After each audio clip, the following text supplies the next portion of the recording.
자, 수업을 시작해 보도록 합시다. 종강을 할 거고요. 설명 끝나면 종강을 할 건데 설명이 길어지면 종강이 늦어집니다. 혁신적이죠, 그죠? 자, 과제 알아서 잘들 하시고 제출하시면 되겠고요.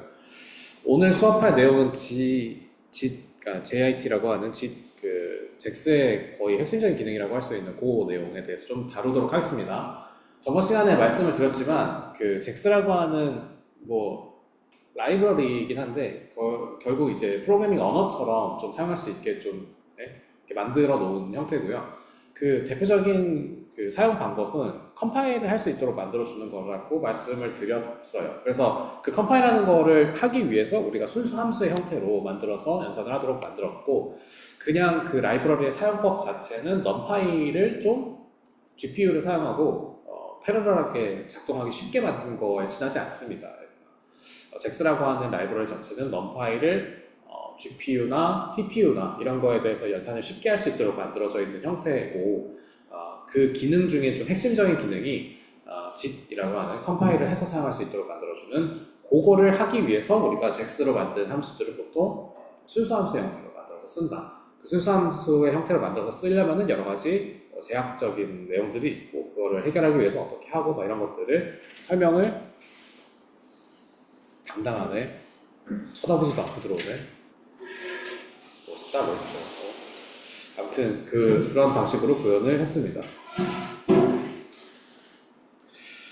네, 그래서 잭스가 순수 함수를 고집하는 거는 JIT 컴파일을 하기 위해서인데, 이 JIT 컴파일은 함수를 실행하기 전에 최적화된 기어 코드를 변환하는 거, 컴파일이라고 하는 게 보통 그렇죠. 컴파일이라고 하는 게 보통 그런데, 이 언어 자체가 완전 풀 컴파일러를 다 통과해가지고 익세큐터블로 바뀌는 그런 언어들도 있는 반면에, 일부는 컴파일 해가지고 이제 JIT 같은 형태로 그때그때 가져오기 쉬운 형태로 임시 저장을 놓고, 일부는 컴파일해서 바로 쓰고 이런 식으로 좀 만들어 놓은 언어들도 있고 그래요.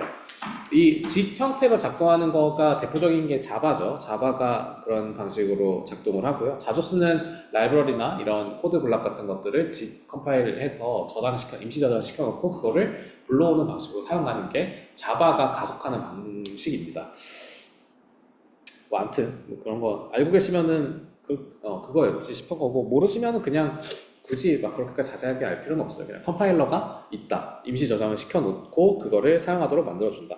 컴파일을 하면요, 프로그래밍 언어를 컴파일을 하면은 우리가 어떤 변환식?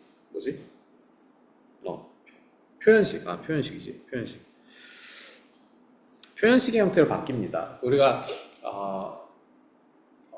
파이썬이라고 하는 언어나 C라고 하는 언어나 사람들이 읽을 수 있게 영어 알파벳이랑 숫자를 조합해가지고 우리가 작성을 하죠. 그렇게 작성을 해서 만들어진 코드를 컴파일하면은 표현식이 되고요. 이 표현식은 대부분의 컴퓨터에서 이제 호환이 되도록 만들어져 있는 기계어 바로 전 단계가 됩니다.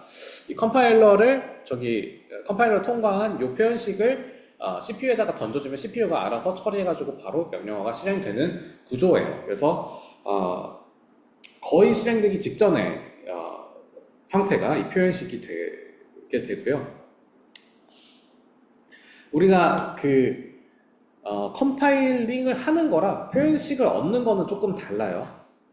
뭔 얘기냐면은 컴파일을 수행하면은 표현식을 얻을 수가 있거든요. 근데 이 표현식이라는 거는 일반적으로 히든입니다. 그러니까 우리가 볼 일이 없어요. 그죠? 컴파일 하면은 그냥 어딘가에 임시 저장돼 있다가 내가 그 코드 실행시키면은 그때 그거 가져와서 실행하거든요. 그러니까 저희 CPU나 GPU나 이런 데다 보내가지고 실행을 하거든요. 그러니까 내가 굳이 표현식이라고 하는 걸 어디다 저장돼 있을 때 그걸 열어볼 일이 별로 없어요. 열어볼 일이 별로 없는데, 잭스에서는 그거를 열어볼 수 있도록 만들어주는 기능이 하나 있습니다. 잭스 익스프레션이라고 하는 이 잭스 PR을 만들어라 라고 하는, 컴파일한 결과를 보여달라고 한 결과 보여줘 하는 그런 함수가 있습니다. 그래서 잭스에서 우리가 make 잭스 PR, 잭스 expression, 잭스의 표현식을 보여줘 하는 거를 이용해서 우리가 이런 순수 함수가 있으면은 그 순수 함수에다가 make 잭스 PR 이렇게 하면은 그 순수 함수가 우리가 3이랑 4라고 하는 입력값을 받았을 때 어떤 식으로 컴파일링이 되는지를 볼 수가 있어요.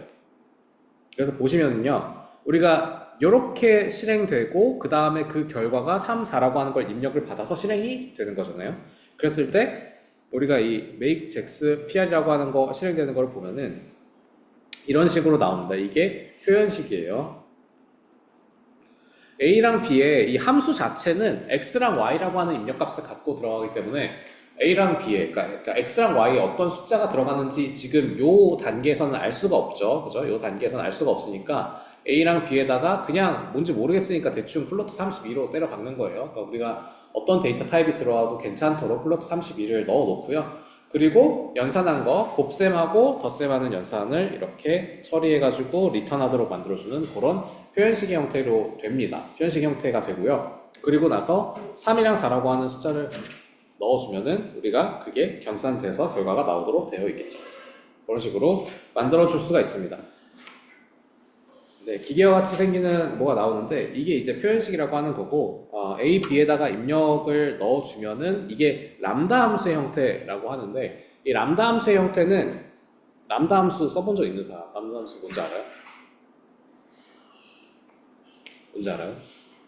람다 함수. 람다 함수? 알아요? 써봤어요? 수종?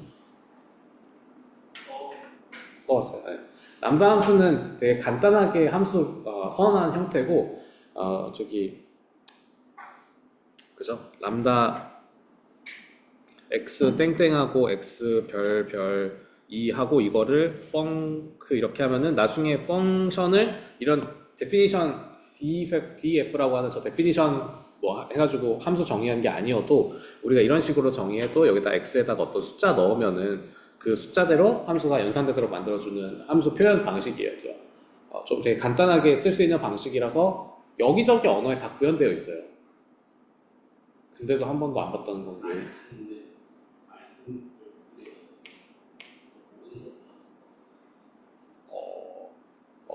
아무튼 그렇습니다. 그런 람다 함수를 많이 사용하게 되는데 여기 보시면은 A랑 B에다가 그 미지수로 넣어놨기 때문에 여기 X 넣었던 것처럼 우리가 A랑 B에다가 적절한 숫자를 넣으면 연산이 되는 그런 잭스 익스프레션 컴파일 되어 있는 코드가 만들어지는 거죠.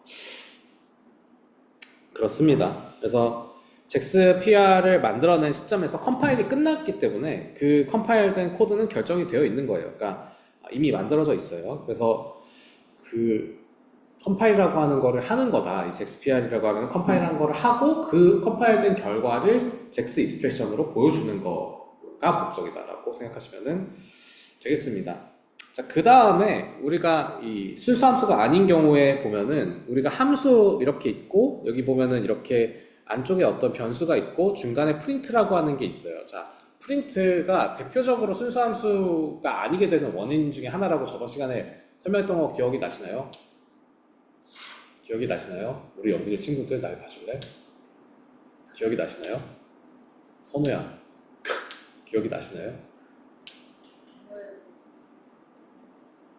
그래 신신미약 상태지.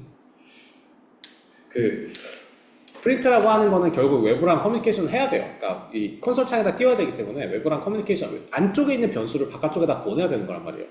안쪽에서 바깥쪽에 접근하도록 만들어주는 거는 그 순수 함수를 깨트리는 이유 중에 하나를 그랬죠. 순수 함수는 그 안에서 모든 게 다 일어나고 바깥쪽으로 영향이 없어야 돼요. 안쪽에서 바깥쪽으로도 바깥쪽에서 안쪽으로도 영향을 주지 않아야지 그걸 순수 함수라고 부르는데 프린트는 대표적으로 바깥에다가 안쪽에 있는 값을 전달해 줘야 되기 때문에 순수 함수가 아니게 된다고 말씀을 드렸습니다. 근데 이렇게 되어 있을 때 그 문제가 뭐예요? 이런 프린트가 있을 때 함수를 컴파일 하면은 프린트를 지금 있는 값을 가지고 프린트하도록 이미 만들어져 있어요. 그러니까 밖에다가 영향을 줄 수 없는 상태가 됩니다. 그래서 make jax pr 그거 아까 앞에서 jax 안에 있는 make jax pr 했기 때문에 그냥 이것만 써도 되겠죠. 아무튼 이렇게 써가지고 이 함수를 컴파일 하도록 하면은 어떤 식이 되냐? printed가 이렇게 바깥에 있어요. 그러니까 순수 함수 그러니까 이 짓 됐을 때 짓으로 이제 컴파일이 됐을 때 저 람다 함수 안에 있을 수가 없어요. 왜냐면은 바깥이랑 커뮤니케이션 해야 되기 때문에 람다 함수를 묶어 놓을 수가 없고 바깥에다가 던져 놓습니다. 그렇게 되면은 이 안에 들어온 x라고 하는 거에 들어오는 어떤 숫자, 예를 들면 여기 3이라는 게 들어왔을 때 3이라고 하는 게 들어와서 어떤 출력이 되는 게 불가능해집니다. 그죠? 뭔 말인지 알겠어요? 그러니까 원래는 파이썬 함수를 돌리면은 여기 3이라고 하는 숫자를 넣어주면은 3이라는 숫자가 프린트 되고 3 여기 들어가고 np로그 계산해가지고 어떤 값이 리턴되는 방식인데, 얘가 순수 함수의 형태를 망치기 때문에 람다 함수로 잭스 익스프레션을 쓸 때 프린트가 바깥으로 튀어나가요. 왜냐면 바깥이랑 커뮤니케이션을 해야 되니까. 근데 이렇게 튀어나갔을 때는 A 안에 들어온 값을 어떻게 할 수가 없잖아요. 어떻게 할 수 없기 때문에 이거 에러가 날 수밖에 없습니다. 이 프린트는 x라고 하는 값을 어떤 플레이스 홀더 잡아놓고 어떤 값이 들어올 거다라고 얘기는 할 수 있지만 이 람다 함수 안에 없기 때문에 저 프린트가 제대로 될 수가 없어요.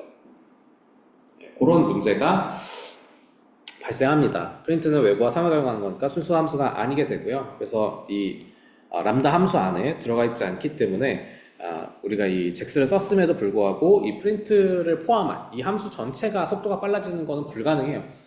이 바깥으로 빠진 걸 제외하고 이것들은 속도를 빠르게 할 수 있는 거죠. 그러니까 프린트를 어디다 갖다 버리고 이제 안쪽에 있는 것만 가지고 이제 가속을 시킬 수가 있겠죠.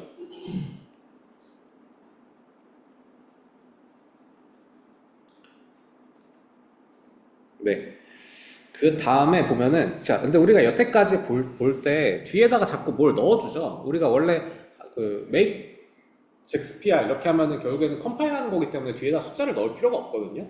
그죠? 함수 자체만 컴파일하는 거잖아요. 함수 자체만 컴파일하면 되는데 자꾸 make 잭스피아란 다음에 뒤에다가 숫자 넣어줘요. 여기도 마찬가지로 3, 4 넣어줘. 얘가 입력값 두 개니까 입력값 두 개 넣어준 것처럼 보이죠? 여기도 마찬가지로 여기가 입력값 하나니까 여기 입력값 하나니까 여기도 입력값 넣어주고. 근데 뭔가 함수 컴파일된 함수 보면은 저 3이라는 숫자가 어디 들어가지 않는단 말이에요. 그죠? 여기도 3, 4라고 하는 숫자가 여기서 컴파일 됐을 때 어디에 들어간 것처럼 보이지가 않아요. 근데 왜 저거 해줘야 될까요?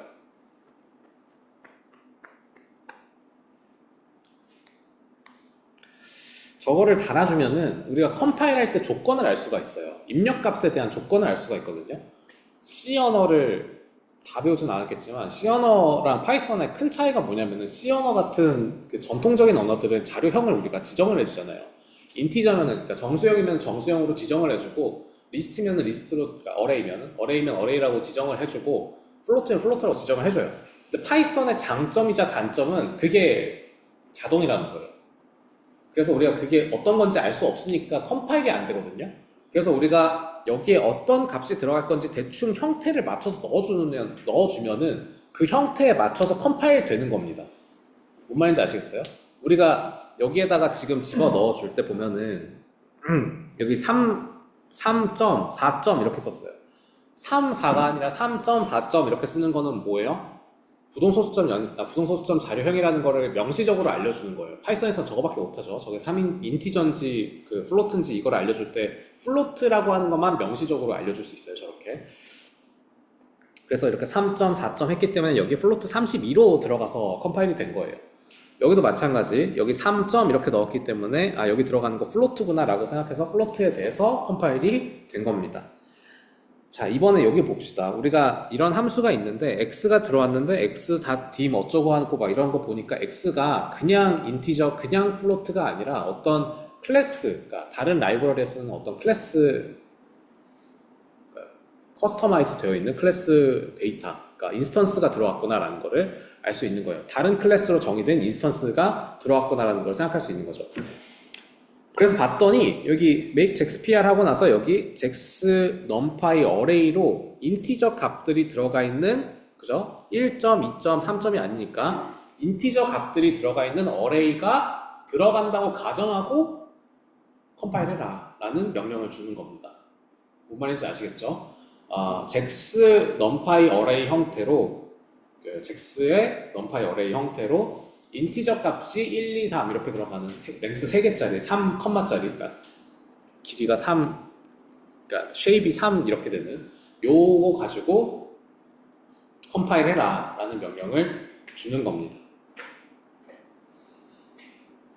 그래서 보면은 인티저 32에 대해서 랭스가 3인 어레이가 생기는 거를 람다 함수에 생기는 거를 볼 수가 있는 거죠. 근데 여기 보면은 뒤쪽도 조금 뭔가 이상해요. 그러니까 이거 표현식을 내가 읽을 수는 없어도 저게 여기 안에 있는 것처럼 if else문은 아니라는 거는 딱 뭐 보이잖아요. 그죠?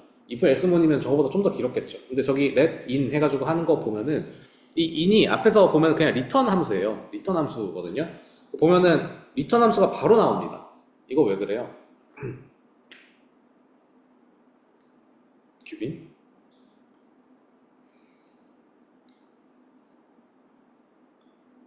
단어? 왜 바로 리턴으로 갈까요?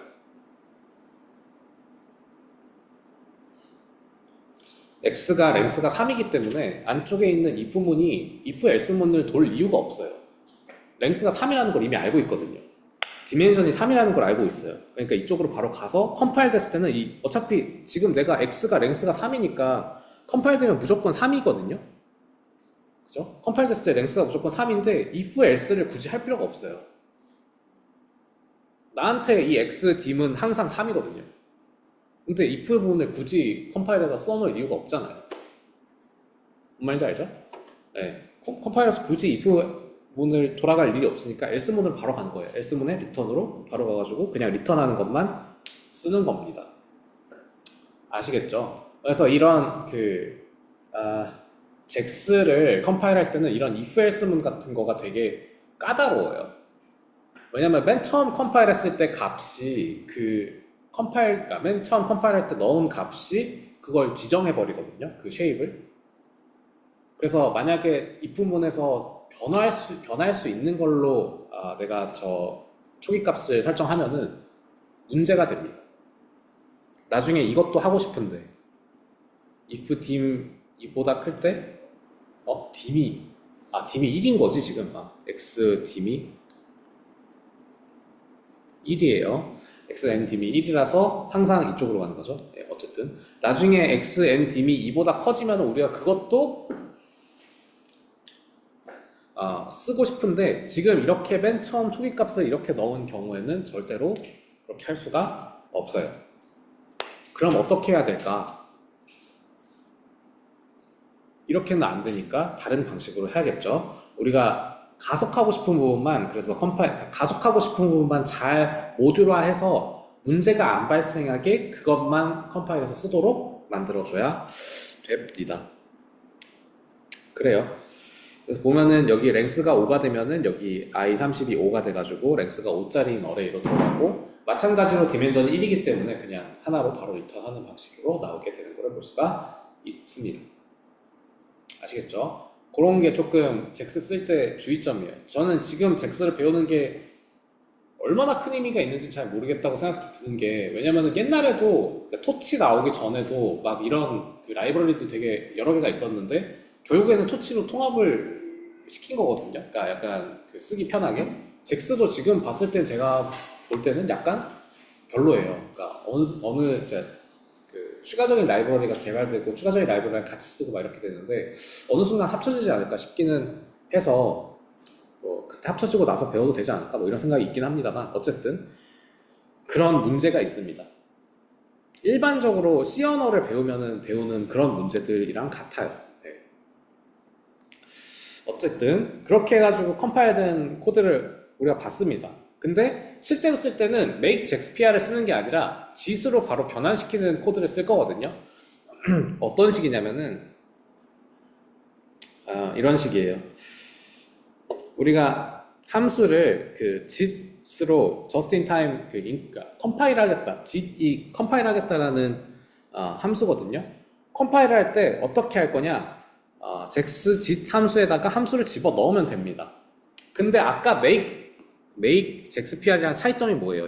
이거가 make JXPR과의 차이점이 뭐냐?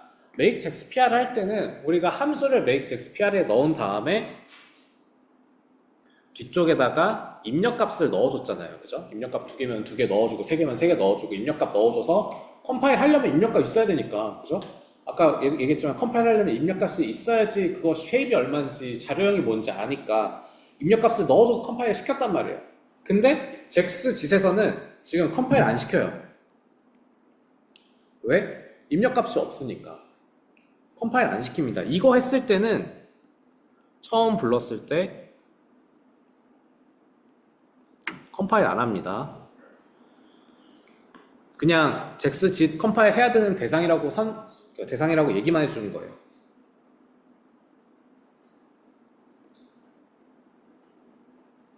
컴파일 대상이다 라고 얘기만 해주고 언제 되냐? 그 다음에 입력값을 넣어줬을 때, 그러니까 이거 뒤에 블락 언틸 레디는 일단 무시하세요. 블락 언틸 레디 일단 무시하고 이렇게 셀루라고 하는 렐루처럼 이제 그 액티베이션 펑션인데, 이 셀루라고 하는 액티베이션 펑션을 짓 함수로 감싼 거 셀루 언더바 짓이라고 하는 함수에다가 x라는 입력값을 넣으면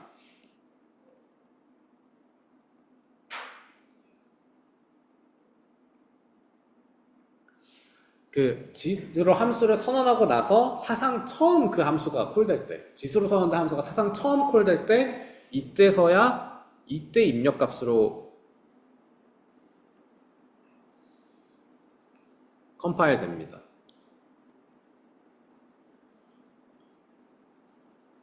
뭔 얘기인지 아시겠죠? 이렇게 짓 함수를 선언하고 짓 함수로 선언된 함수에다가 입력값을 처음 넣었을 때, 그 처음 넣어주는 입력값으로 컴파일이 돼요. 그래서 저 처음 들어가는 게 나중에 들어가는 거랑 뭔가 쉐입이나 이런 게 완전 다르다, 자료형이 다르다 그러면은 큰 문제가 발생하게 되는 거예요. 그렇지 않게 해야 되는 거지요.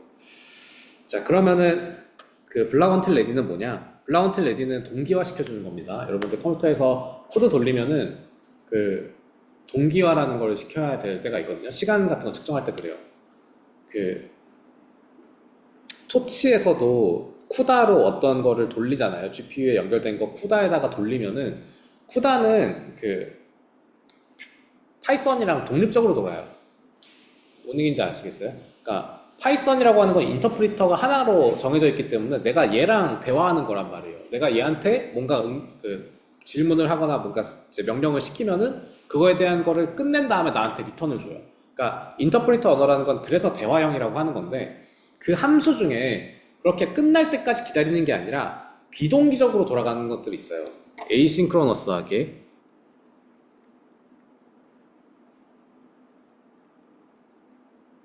에이싱크로너스? 철자를 모르겠는데.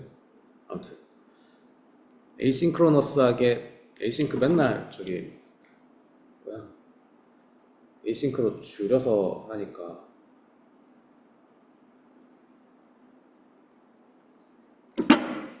까먹었네. 아무튼 이제 에이싱크로너스하게 돌리는 경우에는 어떤 식으로 작동하냐?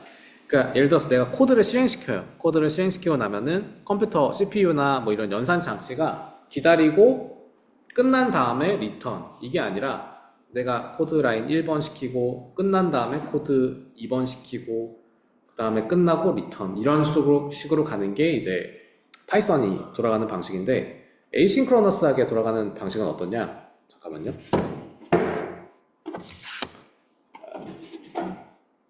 소리가 울리는 것 같아. 네. 에이싱크로너스하게 돌아가는 거는 어떻게 돌아가냐? 코드 1은 실행시켜요. 코드 1을 실행시키고 여전히 연산하고 있어요. 여전히 연산하고 있는데 리턴 받기도 전에 코드 2도 실행시키고 하는 방식으로 돌아가는 게 에이싱크로너스하게 돌아가는 녀석이에요. 이게 다 끝나고 그 다음 라인 읽고 이게 아니라 시켰다 이런 식으로 돌아가는 게 에이싱크로너스하게 돌아가는 겁니다. 결과가 나올 때까지 기다리지 않아요. 쿠다도 그렇고 이 잭서도 그렇고 에이싱크로너스하게 돌아가도록 만들어져 있습니다. 그래서 나는 일단 명령을 보낼 뿐이고 결과가 나오면 그때 업데이트 해줘, 이런 식으로 해놓는 게 에이싱크로너스하게 돌아가는 녀석들이에요. 그래서 이 짓 함수 자체가, 잭스의 짓 함수 자체가 에이싱크로너스하게 돌아가는 거니까 실제로 리턴을 받을 때까지 기다리고 싶다면 다른 뭔가의 메서드를 써줘야 됩니다. 그게 바로 이 블락 언틸 레디가 하는 역할이에요. 블락 언틸 레디가 비동기적으로 실행되는 연산이 완료될 때까지 기다린다. 그러니까 리턴이 나올 때까지 기다리겠다는 거예요. 시간을 재려고 리턴이 나올 때까지 기다리는 거를 우리가 블락 언틸 레디 해서 돌립니다. 그래서 실제로 돌려보시면은 위에 있는 코드는 그냥 그냥 JNP만 써가지고 계산한 셀로고요. 밑에 있는 거는 JIT 해가지고 계산한 건데 보시면은 속도가 5.53이랑 261 마이크로 세컨드 이렇게 차이가 크게 나는 것을 볼 수가 있는 거죠. 아시겠죠? 이 블락원티 레디 말고도 우리가 그 수업할 때 그러니까 쿠다로 토치로 만들어져 있는 쿠다에서 시간 재는 거에서 쿠다 싱크 맞춰주는 거 설명한 적이 있습니다. 그러니까 기억이 나실지 모르겠지만은 저기 매트릭, 이피전트 매트릭 같은 거 설명할 때 한 적 있거든요. 그거랑 마찬가지로 여기서도 그 비동기적으로 돌아가는 함수를 원래는 비동기적으로 돌아가던 함수를 끝날 때까지 리턴이 나올 때까지 기다리도록 만들어주는 그런 함수입니다. 메서드입니다. 네. 그래서 시간 측정해봤던 거고요. 그렇게 빨라지는 거를 봤습니다. 그 다음에 우리가 아까 봤을 때 make jax expression, 그러니까 make jaxpr 같은 걸 했을 때 표현식 걔는 이제 컴파일하고 실행하는 게 아니에요. 그죠? 컴파일만 시키는 거고 실행을 시키는 게 아니거든요. make jaxpr라는 애들은. 그래서 걔네들 같은 경우에는 뭔가 아까 봤을 때 이상하게 생겨도 안에 if문 있고 막 그 순수 함수가 아니어도 프린트가 있고 해도 돌아갔어요. 좀 정리하면서 할게요. make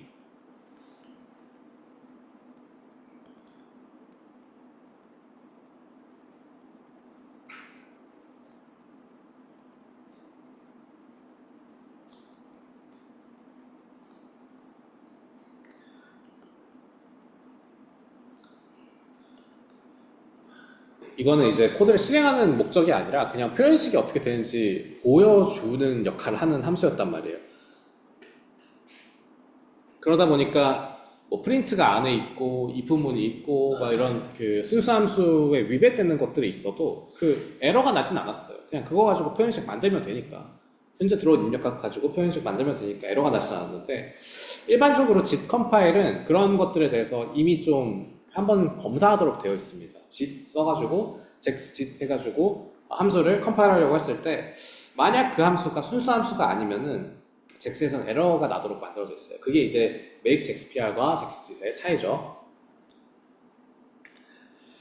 네, 그럼 보면은 이제 attempt boolean conversion of 어쩌고 저쩌고 해서 뭐 불린으로 들어왔는데 그게 어떻게 되는지 모른다. 불린으로 들어오면 내가 그거 true인지 false인지 내가 어떻게 하냐. 막 이런 얘기를 합니다. 그래서 그런 문제가 나오는 거를 볼 수 있죠. This concrete value was not available in Python because it depends on the value of the argument x. x의 값에 디펜던트한 거기 때문에 컴파일 할 수 있는 게 아니다. 이렇게 증진되는 거를 볼 수가 있습니다. while문이 있는 것도 똑같고요. 결국 조건문이기 때문에 여기도 마찬가지로 This concrete value was not available in Python because it depends on the value of the argument n이라고 하는 아규먼트에 dependent 하기 때문에 이거는 컴파일할 수 있는 대상이 아니다. 이렇게 또 얘기하는 거 볼 수가 있죠. 입력값에 따라서 컴파일 돼야 되는 코드의 위치가 달라지니까 돌아가지가 않습니다.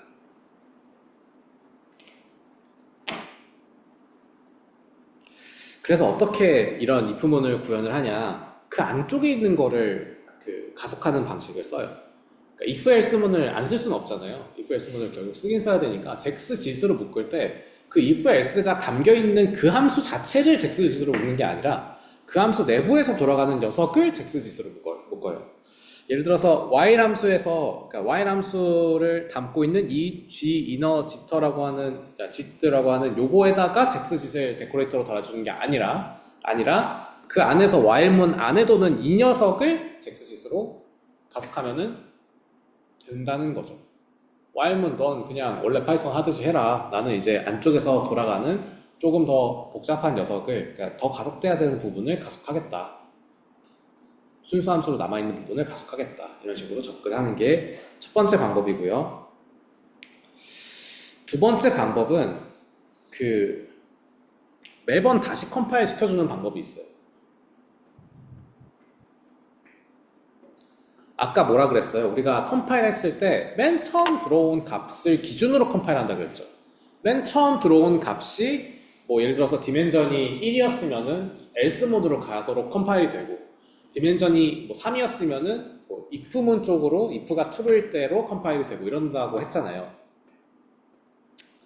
그러면은 그때마다 값이 바뀌니까 값이 바뀔 때마다 컴파일을 다시 하도록 만들어주는 거예요. 그 초기 값을 가지고 컴파일하는 게 아니라 지금 값이 바뀌었으니까 이 바뀐 값 가지고 다시 컴파일해. 이거를 직접 선언해주면 됩니다. 그걸 위해서 우리가 static argnomes라고 하는 거를 선언해서 갖다 쓰거나 혹은 static argnames라고 하는 거를 갖다가 씁니다. 원래 g라고 하는 함수에 그 맨 처음 컴파일 될 때 갖다 썼던 n이라고 하는 값을 내가 지금 지정하는 값으로 다시 컴파일 하겠다라는 뜻을 갖고 있어요. 지금 원래 g라고 하는 값이 이미 컴파일된 함수라고 했을 때 그 컴파일된 함수를 다시 컴파일하는 거예요. 다시 컴파일하는데 이번에는 아규먼트 n에다가 내가 지정한 이 값 넣어라, 아니면은 입력값에다가 내가 지정한 이 값 넣어라 라고 다시 컴파일을 시키는 겁니다. 값을 지정한 상태에서 컴파일을 다시 시키는 거고요. 그래서 이렇게 static argnom 0번째 있는 인풋에다가 다시 지정해서 컴파일해라. 그 값은 10이다 이렇게 넣어서 컴파일을 다시 하는 거고요. n이라고 하는 아규먼트 이름을 갖고 있는 거를 다시 지정해서 컴파일 할 거야 라고 선언해주고 그 값에다가 숫자를 넣어주면 그제서야 컴파일이 되는 거죠. 네, 헷갈리시면 안 돼요. 그러니까 이 JEXGit하고 static argnomes, static argnames 이거 한다고 컴파일이 바로 되는 거 아니에요. 컴파일은 입력값이 들어갔을 때 된다 그랬어요. 입력값이 처음 들어간 시점에. 그 입력값 처음 들어가는 시점을 지금 초기화 다시 시켜준 거예요. 입력값 지금 너 원래 컴파일된 그 익스프레션 갖고 있는 거 내가 알아. 표현식 갖고 있는 거 아는데 그 중에서 n 하나만 바꿔서 다시 해보자. n 하나만 바꿔서 다시 컴파일 해보자 라고 선언해주는 거예요. 0번째 인풋만 다시 바꿔서 해보자 라고 선언해주는 거예요. 그래서 그 값을 바꿔서 다시 컴파일 하도록 만들어주는 거죠.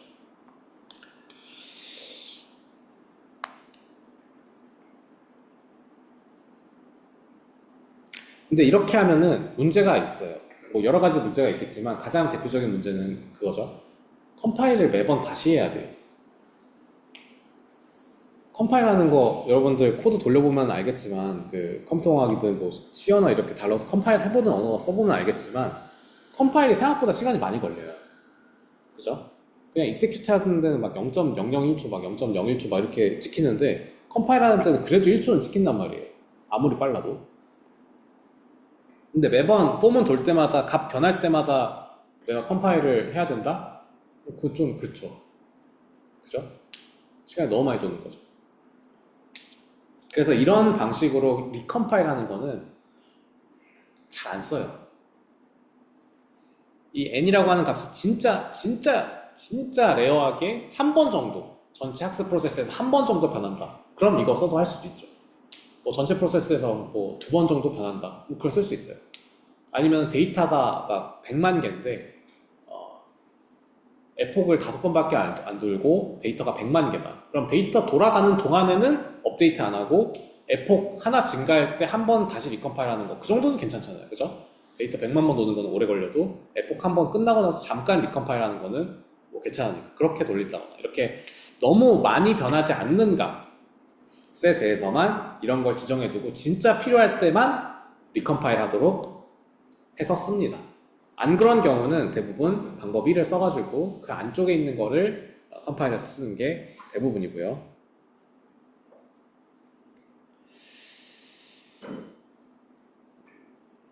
네, 그리고 알아야 되는 거는 우리가 이 JEXGit이라고 하는 거를 쓰면은 단점이 하나 있는데 얘가 암시적으로 캐싱을 해요. 뭔 얘기냐면은 내가 JEXGit이라고 하는 거를 맨 처음 그러니까 JEXGit이라고 하는 거는 얘가 git 컴파일을 할 함수라는 걸 선언하는 거라고 했고 그 JEXGit으로 선언된 함수에다가 입력값을 넣어줬을 때 처음으로 넣어줬을 때 역사상 처음으로 JEXGit으로 정의된 함수에다가 입력값이 들어갔을 때 그때 컴파일 된다 그랬잖아요. 그러니까 그때 컴파일 된 게 내 로컬 디렉토리에 남아가지고 내가 컴파일 됐구나 이걸 알 수 있는 게 아니에요. 지가 알아서 해요. 지가 알아서 하고 나한테 컴파일 처음 했다 이런 얘기 안 해줍니다. 그러니까 뭔 얘기인지 아시겠죠? 아시겠어요? 그 컴파일 된 게 캐싱이 되고요. 컴파일 된 잭스 익스프레션이 캐싱 돼가지고 내 그 잭스 라이브러리 안에 어딘가에 저장되어 있고 나는 그걸 갖다 쓰는 거예요.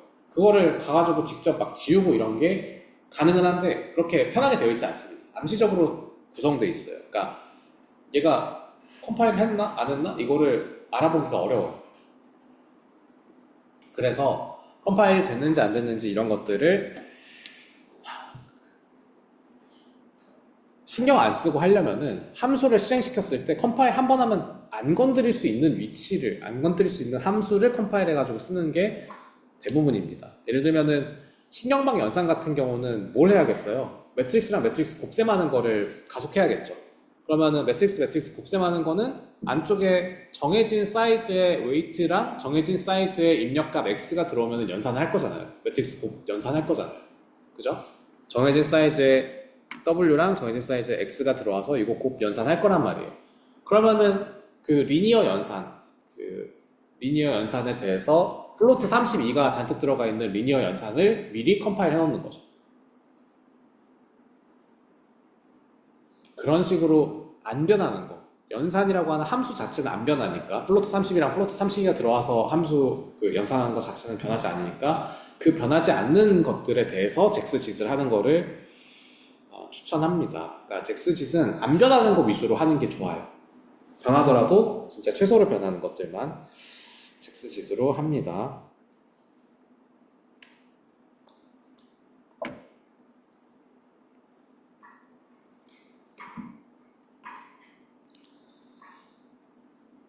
그래서 이게 어떤 식으로 작동을 하는지 보면은 우리가 G이너 파셔가 있고 람다가 있고 노말이 있고 이렇게 세 가지가 있다고 했을 때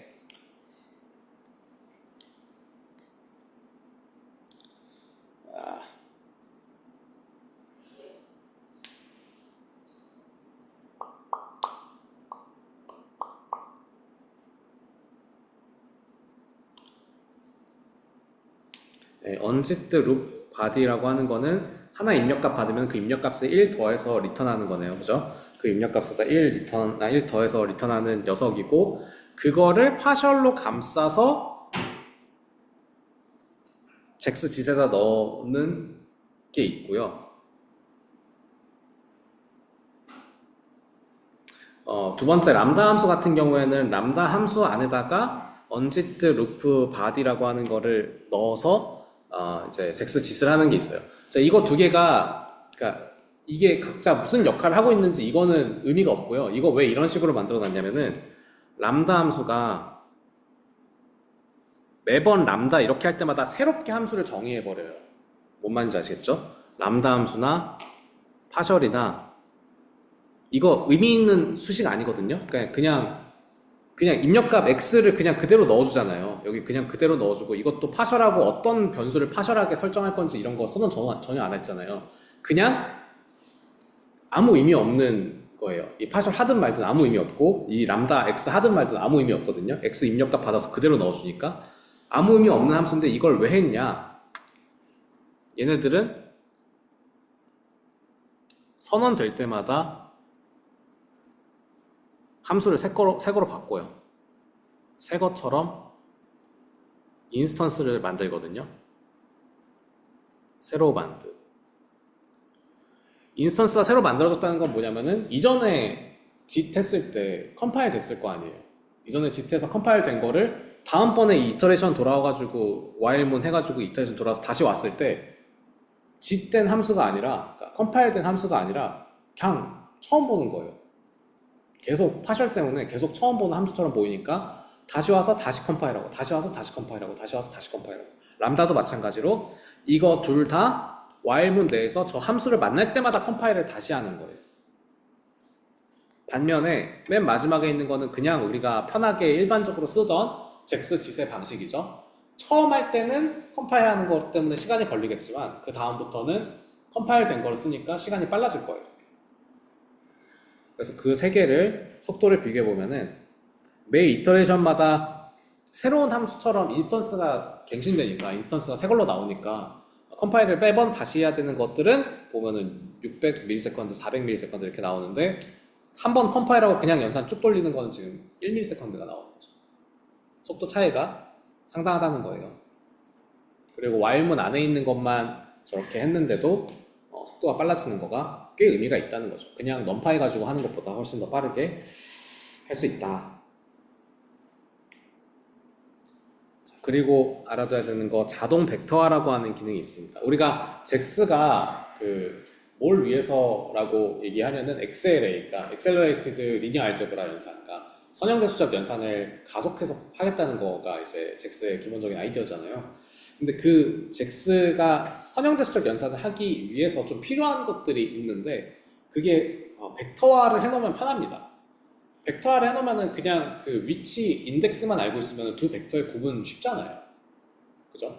행렬이랑 벡터의 곱을 하면은 행렬의 몇 행인지 몇 열인지 이런 거 다 알아야 되지만 벡터랑 벡터의 곱 내적을 하면은 벡터에서 각각 뭐 몇 행인지 몇 열인지만 알면은 그냥 그 위치에 있는 숫자를 하나씩만 뽑아다가 곱해서 더하면 되는 거잖아요.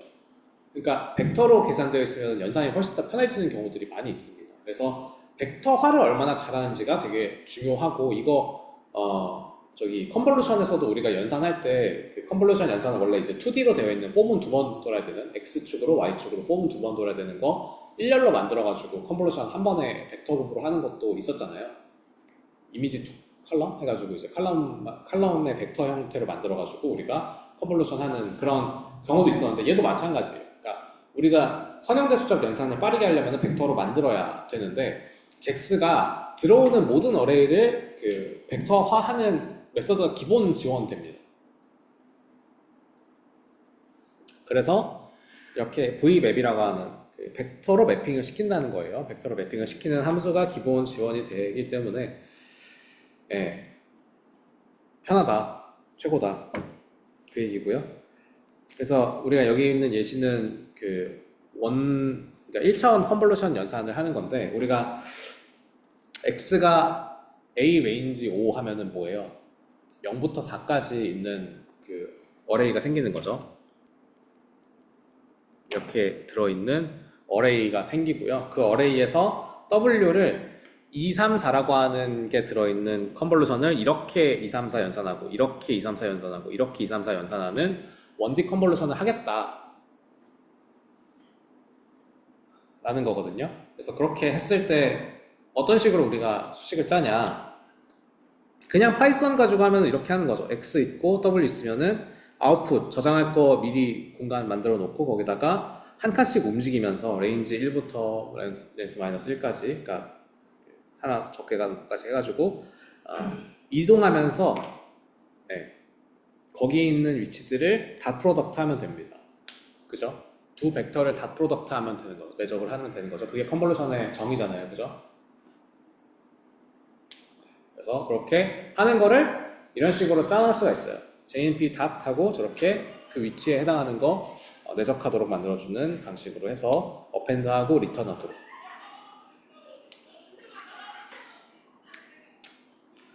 근데 우리가 만약에 그게 데이터가 한 개가 아니라 여러 개라고 한다면은 저 X랑 W라고 하는 게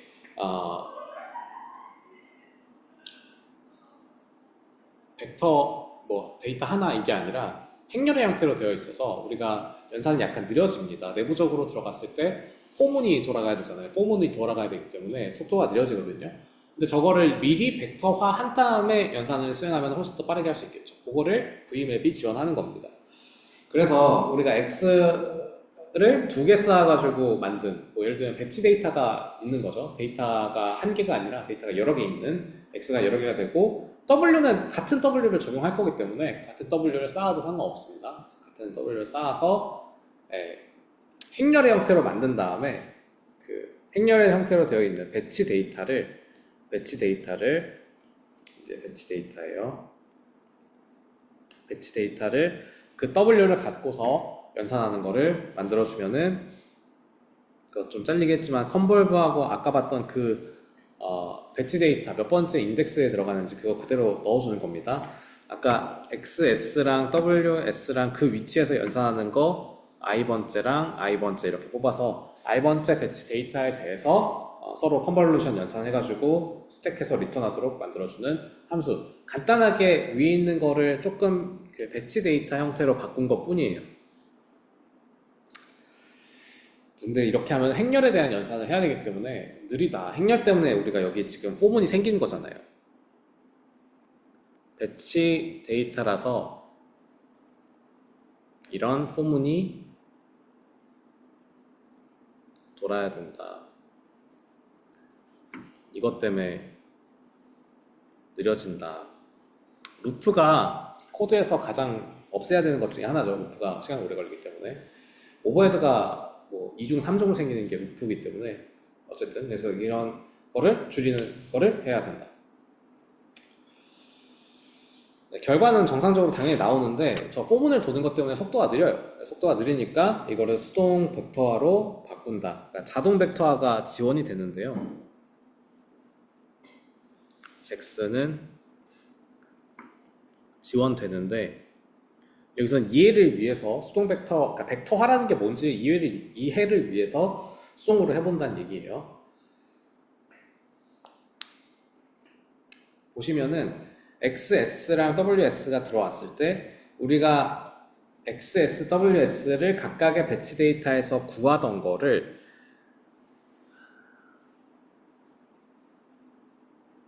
지금 보면은 그 배치 데이터 하나씩 돌아가는 게 없고 이 쉐입, 그러니까 이거 지금 아까 배치 데이터 돌 때는 for i in range xs 쉐입 0이었잖아요. 그죠? range 쉐입 0이었는데 지금 보면은 쉐입 마이너스 1이에요. 이거는 배치 데이터에 대해서 돌아가는 게 아니라 저거거든요. 그 x가 이렇게 있을 때 어딨어? 지웠나? 이렇게 0, 1, 2, 3, 4 0, 1, 2, 3 2, 3, 4 이렇게 있을 때 우리가 지금 돌아가는 거는 이렇게 돌아가는 게 아니라 이렇게 그 XS 쉐입 0에 대해서 돌아가는 게 아니라 지금 여기에 대해서 돌아가는 거거든요. 컨볼루션 해야 되는 위치에 대해서 지금 포문이 돌고 있는 거예요. 컨볼루션 해야 되는 포문의 위치에서 돌아가면서 그 배치 데이터 자체를 벡터화한 상태에서 연산을 수행하는 거죠. 배치 데이터 자체를 벡터화한 상태에서 연산을 하도록 만들어주는 코드가 됩니다. 그래서 XS를 그 위치에 대해서 우리가 그 곱셈을 하고 덧셈을 하는 방식으로 만들어주게 되면은 포문을 하나 덜 돌게 되는 거죠. 벡터화가 되어 있다면 안쪽이. 그래서 포문을 하나 덜 돌아서 속도가 빨라진다. JMP 썸을 통해 가지고 벡터 연산으로 만들어주고 내적 벡터 연산으로 만들어줘서 빠르게 돌리면 된다. 포문을 하나 더 줄여서 돌릴 수가 있다. 근데 그거를 복잡하게 하는 게 아니라 그냥 원래 하던 대로 행렬로 해도 돼요. 행렬로 하고 함수를 네가 알아서 안에 들어오는 거 행렬 그 배치 데이터로 들어오면은 벡터화해서 해라 라고 선언해 줄 수가 있어요. 함수 자체를 그러니까 데이터 자체를 변수를 위에서처럼 일일이 벡터하는 게 아니라 벡터 연산으로 바꾸는 게 아니라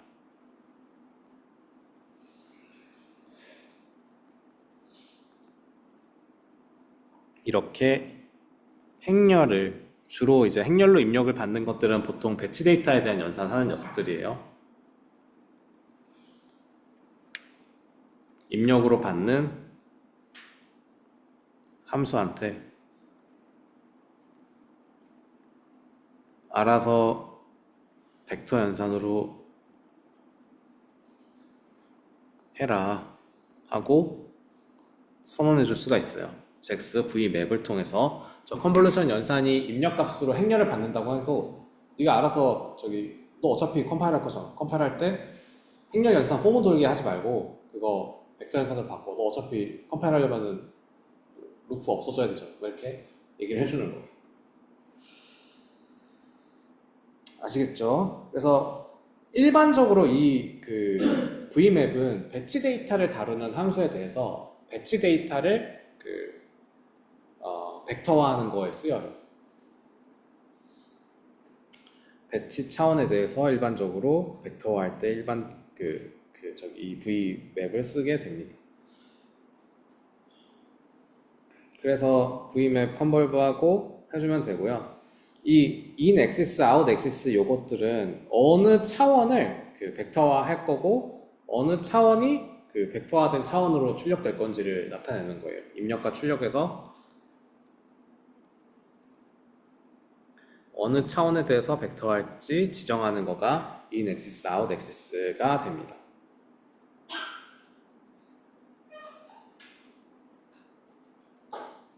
그래서 일반적으로는 in axis랑 out axis가 같겠죠. 우리가 지금 여기 보면은 트랜스포즈한 데이터에 대해서 벡터화할 차원을 지정하다 보니까 트랜스포즈 시키고 axis는 이제 원래 0번이 배치 데이터였는데 배치 데이터가 1번이 트랜스포즈가 되어 있으니까 1번이 배치 데이터 디멘션이 돼서 1번으로 지정해주면은 데이터가 이런 식으로 튀어나오는 거를 볼 수가 있다. 그렇습니다.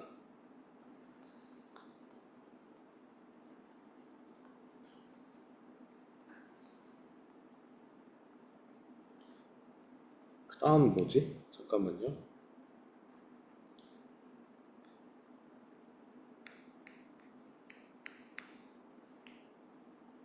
네, 그러면 한 10분 쉬었다가 다시 진행하도록 해봅시다.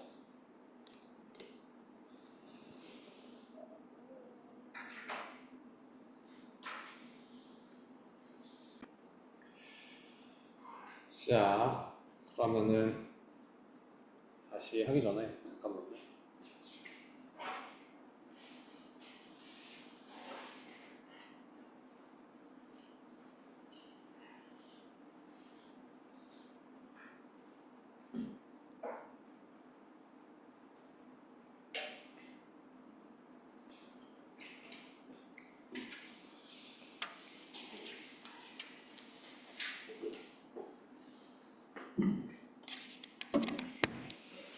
자, 그럼 다시 시작해 봅시다. 이 잭스에서 그 외에도 몇 가지 좀 알아두면 좋은 것도 있어요. 여러분들 생각보다 많이 쓰는 거, 그냥 넘파이를 대체하듯이 써도 상관없고, 여러분들 그냥 만든 함수를 지수로 컴파일해서 써도 상관없는데, 그러면서도 좀 알아둬야지, 좀 써먹을 때가 있는, 그러니까 좀 도움이 되는 그런 것들이 있는데, 그 중에 하나가 이제 그레디언트 중지입니다. 그레디언트가 흐르는 방향을 좀 중지해서 어디 좀 여기로는 흐르지 않게, 여기로는 흐르게 이렇게 하는 경우가 있어요.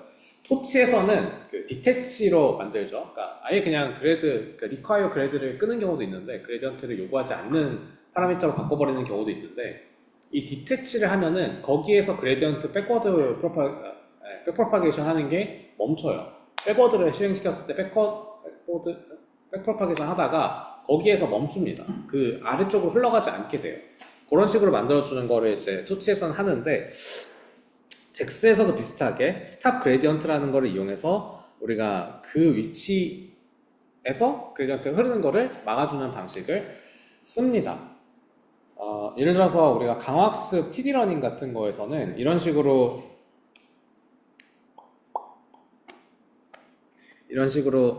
한 스텝 한 다음에랑 그 전 스텝, 그러니까 S가 이전 스텝이고 S 프라임이 그 다음 스텝이거든요.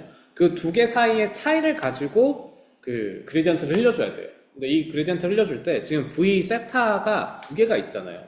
한 개는 고정값으로 두고 나머지 한 개만 업데이트를 해야 된단 말이에요. 두 개를 동시에 그레디언트 업데이트 하려고 하면은 안 되니까. 그래서 한 개를 고정시켜주는 이런 방식을 쓸 때 토치에서는 디태치를 쓰고 얘네들은 스탑 그레디언트를 쓴다라는 얘기입니다. 아시겠죠? 그래서 원래는 이 밸류 펑션 계산해가지고 이게 이제 S 프라임에 대한 밸류 펑션이랑 리워드 더한 거 요쪽이 되는 거고요. 요거가 되는 거고 그리고 요거가 지금 요거가 되는 형태에서 두 개를 빼가지고 두 개 차이를 최소화하는 거를 학습할 거기 때문에 빼는 것만 하는 게 아니라 제곱까지 해가지고 로스 계산하고 그 로스를 최소화시키는 그런 옵티마이즈 과정을 거치겠죠. 어떻게 할지는 모르겠지만 옵티마이즈 과정을 그렇게 거칠 건데 네, 그냥 TD 로스를 이렇게 그레디언트에서 TD 업데이트 하면은 안 되고 우리가 어떤 식으로 해야 되냐? 여기 타겟, 내가 고정하고 싶은 위치, 고정하고 싶은 거 여기 고정할 거거든요. 여기 고정할 거예요. 다시, 그러니까 중간에 놓쳤으면 다시 보세요. 우리가 왜 이거 고정해야 된다 그랬어요? 이 세타가 여기에도 있고 여기도 있으니까 그레디언트가 양쪽으로 흐르면 안 돼요. 한쪽으로만 흐르게 만들어야 된단 말이에요. 여기는 그냥 타겟 값으로 고정을 할 거라서 그래요. 세타에 의해서 계산되긴 했지만 여기로 그레디언트가 흐르기를 바라는 게 아니란 말이에요. 그래서 여기를 고정시키기 위해서 이쪽을 이렇게 고정시키기 위해서 그 타겟이라고 하는 계산된 요거 타겟이라는 값에다가 우리가 스탑 그레디언트 달아서 이쪽으로 그레디언트 안 흐르게 만들어주고, 그렇게 리턴된 거에다가 그레디언트를 계산할 수 있도록 잭스 그래드를 써서 그레디언트 계산해서 연산하도록 만들어주면 되겠죠. 뭐 지금 당장은 이거를 뭐 그런 게 있다, 뭐 어떤 식으로 이제 그레디언트 끊고 싶은 데다 끊는다, 이 정도만 알고 계시면 됩니다. 그 다음에 좀 어려운 내용 중에 하나인데, 잭스가 넘파이랑 난수를 처리하는 방법이 좀 많이 달라요. 많이 다른데, 다른 이유가 저거 하나 때문이에요. 병렬 처리를 위해서.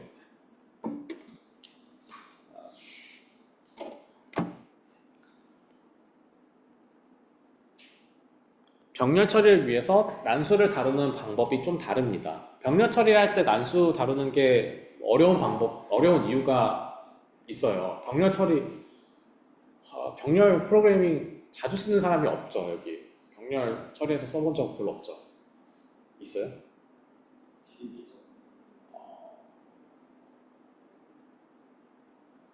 그러니까 저는 이제 뇌과학을 했다 보니까 간단한 강화학습 모델을 막 그러니까 인간 행동하는 실험 81명, 82명, 102명 막 이런 데이터들을 동시에 피팅해야 되는 경우가 있거든요. 그러면은 CPU로 만들어진 클러스터 서버, 그러니까 슈퍼컴퓨터인데 이제 GPU만 있는 슈퍼컴퓨터예요. 그러니까 GPU도 있는데 GPU 달린 게 아니라 CPU 달려 있는 슈퍼컴퓨터를 썼는데, 저는 왜냐면은 그 102명에 대한 분석을 동시에 해야 되니까 CPU가 잔뜩 달려 있는 게 더 편하거든요. 그래서 그런 거를 동시에 돌리면은, 병렬 처리해서 동시에 돌리면은 항상 문제가 생기는 게 하나 있어요. 랜덤리스가 문제가 됩니다. 랜덤 시드가 문제가 돼요. 자, 우리가 병렬 처리를 하면은 어떤 식이 되냐면은, 병렬 처리된 뭐 예를 들어 스레드 1번, 스레드 2번, 스레드 3번 이런 식으로 있잖아요. 여기에 프로세스가 생겨요. 같은 프로세스를 복사해서 여기 이렇게 만들어 놓고 돌리기 시작하는 거란 말이에요. 예를 들면 파이썬 키는 것부터 시작이에요. 그죠? 파이썬 키는 것부터 파이썬 켜서 거기에서 어떤 거 불러와서 랜덤으로 펄뮤트하고 이런 거 코드에 써져 있다고 생각해 봅시다. 파이썬 처음 키고 나서 랜덤으로 넘버 하나 제너레이트 하면은 파이썬 처음 키고 나서 만들어낸 랜덤 넘버는 항상 똑같아요. 뭔 말인지 알아요? 그러니까 파이썬이라고 하는 프로세스가 처음 켜졌을 때 라인 바이 라인 넘어가면서 난수표를 하나씩 이동하면서 가는 거거든요. 네? 여러분들 그러니까 의사 난수 이런 거 다 알고 있을 거니까. 그러니까 난수표를 하나씩 넘어가면서 가는 건데, 프로세스가 딱 켜지고 그러니까 이제 스레드에다가 옮기는 프로세스는 다 동일하잖아요. 스레드에다가 옮겨놓는 프로세스는 다 동일하다 보니까 어떻게 하고 np 랜덤 한다. 어떻게 하고 np 랜덤 한다. 어떻게 하고 np 랜덤 한다. 찍으면은 이게 랜덤이 아니라 셋 다 같은 수가 나와요. 병렬 처리했을 때. 이게 귀찮아요. 가장 쉬운 이거 처리 방법은 뭐 노드 아이디 받아다가 시드에다가 더해주고 막 이런 방식으로 처리하기도 하고, 이런 스레드에 아이디 받아다가 처리하는 경우도 있고, 아니면은 스레드마다 CPU 타임이 달라요. 약간씩 다르거든요. 그럼 그 CPU 타임 가지고 CPU 타임 나누기 막 100 해가지고 나머지 값으로 랜덤 시드 정해가지고 하기도 하고, 좀 주먹구구식이긴 한데 그런 식으로 많이 했었습니다. 뭔 얘기인지 아시겠죠? 의사 난수 때문에 병렬 처리했을 때 계속 난수라고 하는데, 그러니까 랜덤이라고 쳤는데 같은 숫자가 나오는 경향이 있거든요. 그거를 처리해주기 위해서 잭스는 좀 다른 방식을 취합니다. 그 의사 난수의 문제가 병렬 처리를 해도 없도록, 병렬 처리를 해도 의사 난수 때문에 발생하는 문제가 없도록 만들어주는 게 잭스의 난수 표현 방식이에요. 그것 때문에 약간 귀찮게 돼 있어요. 우리가 넘파이나 토치나 그냥 랜덤이라고 하는 파이썬 기본 라이브러리나 다 똑같은 거는 뭐예요? 시드를 설정해요. 시드를 설정해서 난수표가 이렇게 있으면 난수표 중에 몇 번째 난수표에서 샘플링 할 건지를 뭐 하는 거죠. 그래서 시드를 0으로 지정하면은 이때 랜드 했을 때 나오는 숫자는 항상 아래 숫자가 나오게 되도록 만들어져 있어요. 잭스는 시드 위에 시드가 있어야 되거든요. 왜 그러냐면은 메인 프로세스가 있고 메인 프로세스가 예를 들어서 나 프로세스 N 프로세스를 4로 할 거야. 그럼 이 메인 프로세스를 4개로 쪼개가지고 돌려야 돼요. 그럼 여기 4개의 시드를 지정해주는 시드가 있어야 돼요. 그래서 얘네는 이름을 좀 바꿔서 부르는데 키라고 하는 걸 사용합니다. 이 키라고 하는 게 나 지금 이런 키, 랜덤 키를 갖고 있고 내가 복제돼가지고 병렬 처리되면은 이렇게 나눠질 거야 라는 것까지 포함되어 있는 애예요. 이 키라고 하는 거는 뭐가 시드랑 다르냐? 다른 건 다 똑같아요. 키가 정해지면 같은 랜덤 넘버가 나오는 건 다 똑같거든요. 시드랑 똑같은데 키는 스플릿이 돼요. 어딨냐? 네, 키는 스플릿이 됩니다. 이 스플릿을 하면은 이 뉴키랑 서브키 이렇게 나오는 게 다른 랜덤 넘버 제너레이터가 돼요. 그러니까 시드라는 표현을 쓰면은 다른 시드를 갖고 있는 난수표로 들어가는 거예요. 뭔 말인지 아시겠죠? 우리가 맨 처음에 키라고 하는 게 시드이자 RNG예요. 랜덤 넘버 제너레이터거든요. 이 랜덤 넘버 제너레이터를 스플릿하면은 쪼개진 것도 다른 랜덤 넘버 제너레이터가 쪼개지기 때문에 우리가 프로세스가 100개다. 그럼 이 스플릿을 100번 해가지고 100개의 랜덤 넘버 제너레이터를 만들면은 걔네들은 서로 독립적인 랜덤 넘버 제너레이터가 되는 거예요. 뭔 말인지 아시겠죠? 넘파이에서는 이거 프로세스 100개 만들면 프로세스 100개마다 시드 1부터 시드 2, 시드 3, 시드 4 해가지고 시드 100까지 그냥 매뉴얼하게 넣어줘야 되는데 그게 아니라 얘는 이 키 하나만 설정하면은 프로세스 병렬 처리해가지고 프로세스 여러 개 만들어가지고 돌릴 때 지가 알아서 쪼개가지고 완전히 새로운 시드로 돌아가도록 만들 수 있다 라는 겁니다. 키의 역할은 그게 다예요. 그냥 시드랑 똑같은데 쪼개질 수 있는 시드라는 거. 네, 그래서 시드는 단일 정수로 지정돼서 시드가 있으면 난수 배열이 고정되는데 키는 그 상위 개념이다. 난수를 생성하는 시드를 여러 개 담고 있는 객체라고 보면 된다. 그래서 우리가 프로세스 4개다. 그럼 4개로 쪼개고 10개다. 그럼 10개로 쪼개도록 만들어져 있는 친구고요. 그래서 잭스 랜덤의 PRNG 키 이렇게 P가 뭐였지? 아무튼 이제 랜덤 넘버 제너레이터 키가 다 들어오고요. 그래서 그 키를 갖고 있고 그 키가 어떤 형식으로 되어 있냐? 0, 42 이렇게 프린트가 되고 얘를 가지고 어떤 노말 분포를 하나 샘플링하겠다. 이 키를 갖고 노말 분포 샘플링하겠다 그러면 이게 시드의 역할이랑 같기 때문에 결국에 시드의 역할도 그러니까 스플릿 될 수 있다는 것만 제외하면 시드랑 같은 역할을 갖고 있거든요. 시드랑 같은 역할을 갖고 있기 때문에 얘가 이렇게 같은 키를 가지고 랜덤 넘버를 샘플링하면 같은 숫자가 당연히 나오겠죠.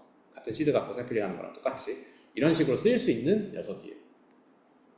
근데 아까도 말씀드렸던 것처럼 랜덤 스플릿을 통해 가지고 우리가 뉴키랑 서브키 이렇게 해서 나눠지고요. 뉴키랑 서브키 각각에 대해서 샘플링 했을 때는 다른 숫자가 나오게 되는 거를 또 볼 수가 있는 거죠. 이게 우리가 시드를 직접 지정하는 게 아니라 저런 식으로 키 하나만 있으면은 키 스플릿 해가지고 계속 독립적인 숫자들을 계속 얻어낼 수 있다.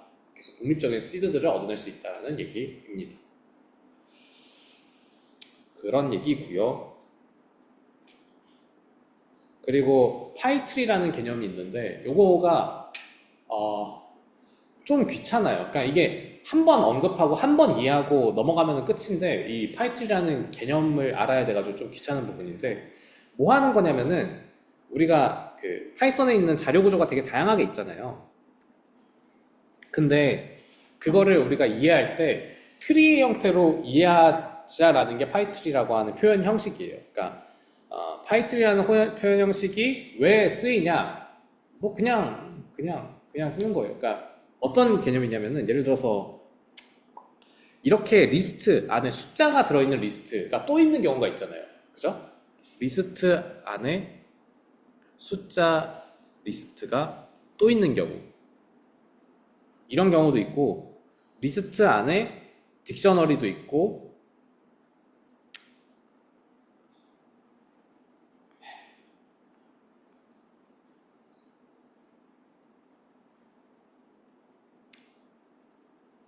딕셔너리밖에 없나? 딕셔너리 안에 숫자도 있고 리스트도 있고 어레이도 있고 뭐 별의별 거 텍스트도 있고 막 이렇게 다양하게 있는 경우도 있고, 그러니까 이런 다양한 자료형이 있는데 그 자료형을 그냥 하나로 뭉뚱그려서 파이 트리 형태로 이해한다는 건 뭐냐면은 바깥에서부터 접근하잖아요. 우리가 데이터가 있으면 바깥에서부터, 지금 제가 리스트 안에 숫자 리스트가 있다고 얘기한 것처럼 바깥에서부터 줄기로 생각하고 안으로 들어가는 거를 리프, 그러니까 그 나뭇잎 노드로 생각해서 하나씩 트리처럼 만들어서 접근하겠다라는 게 이제 그 파이트리의 접근 개념이에요. 그래서 가장 바깥에서 보면은 전체 리스트 이거 하나가 있고 거기서 세 가지 가지로 나눠지죠. 2, 4, 6이 들어있는 리스트랑 2, 4가 들어있는 리스트랑 2, 4, 6, 8이 들어있는 리스트로 나눠지고, 이 각각은 또 어떻게 나눠져요?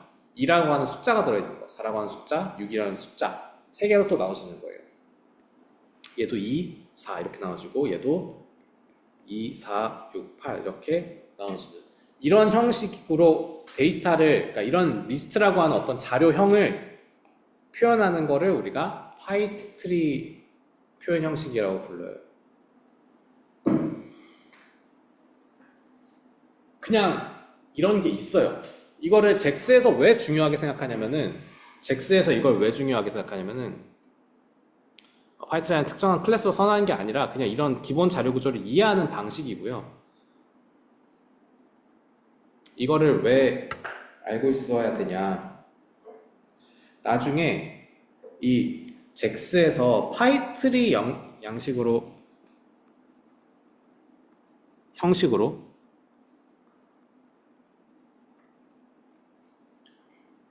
변수에 어떤 함수를 적용할 거거든요. 그러니까 이 맵이라고 하는 거는 매핑 시킨다는 거예요. 이 트리에다가 어떤 함수를 매핑 시키겠다, 적용하겠다라는 건데, 이 트리 유틸, 트리 맵이라고 하는 거는 파이트리 형태로 이해되어 있는 걔한테 어떤 함수를 적용하겠다는 거예요. 그 함수가 적용하는 대상이 파라미터예요.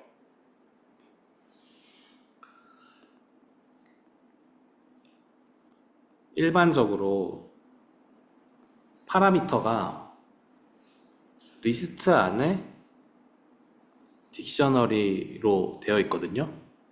리스트 안에 딕셔너리로 되어 있고, 리프가 접근할 수 있는 거는 그 밸류 값이에요. 그러니까 파라미터 값이거든요.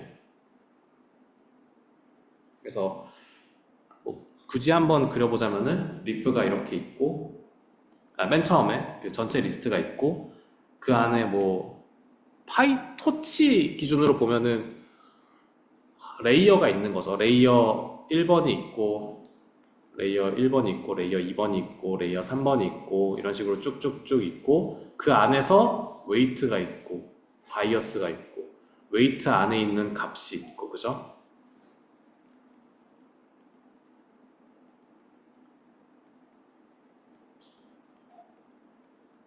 이런 식으로 되어 있는 트리가 그려지고, 이때 리프 노드가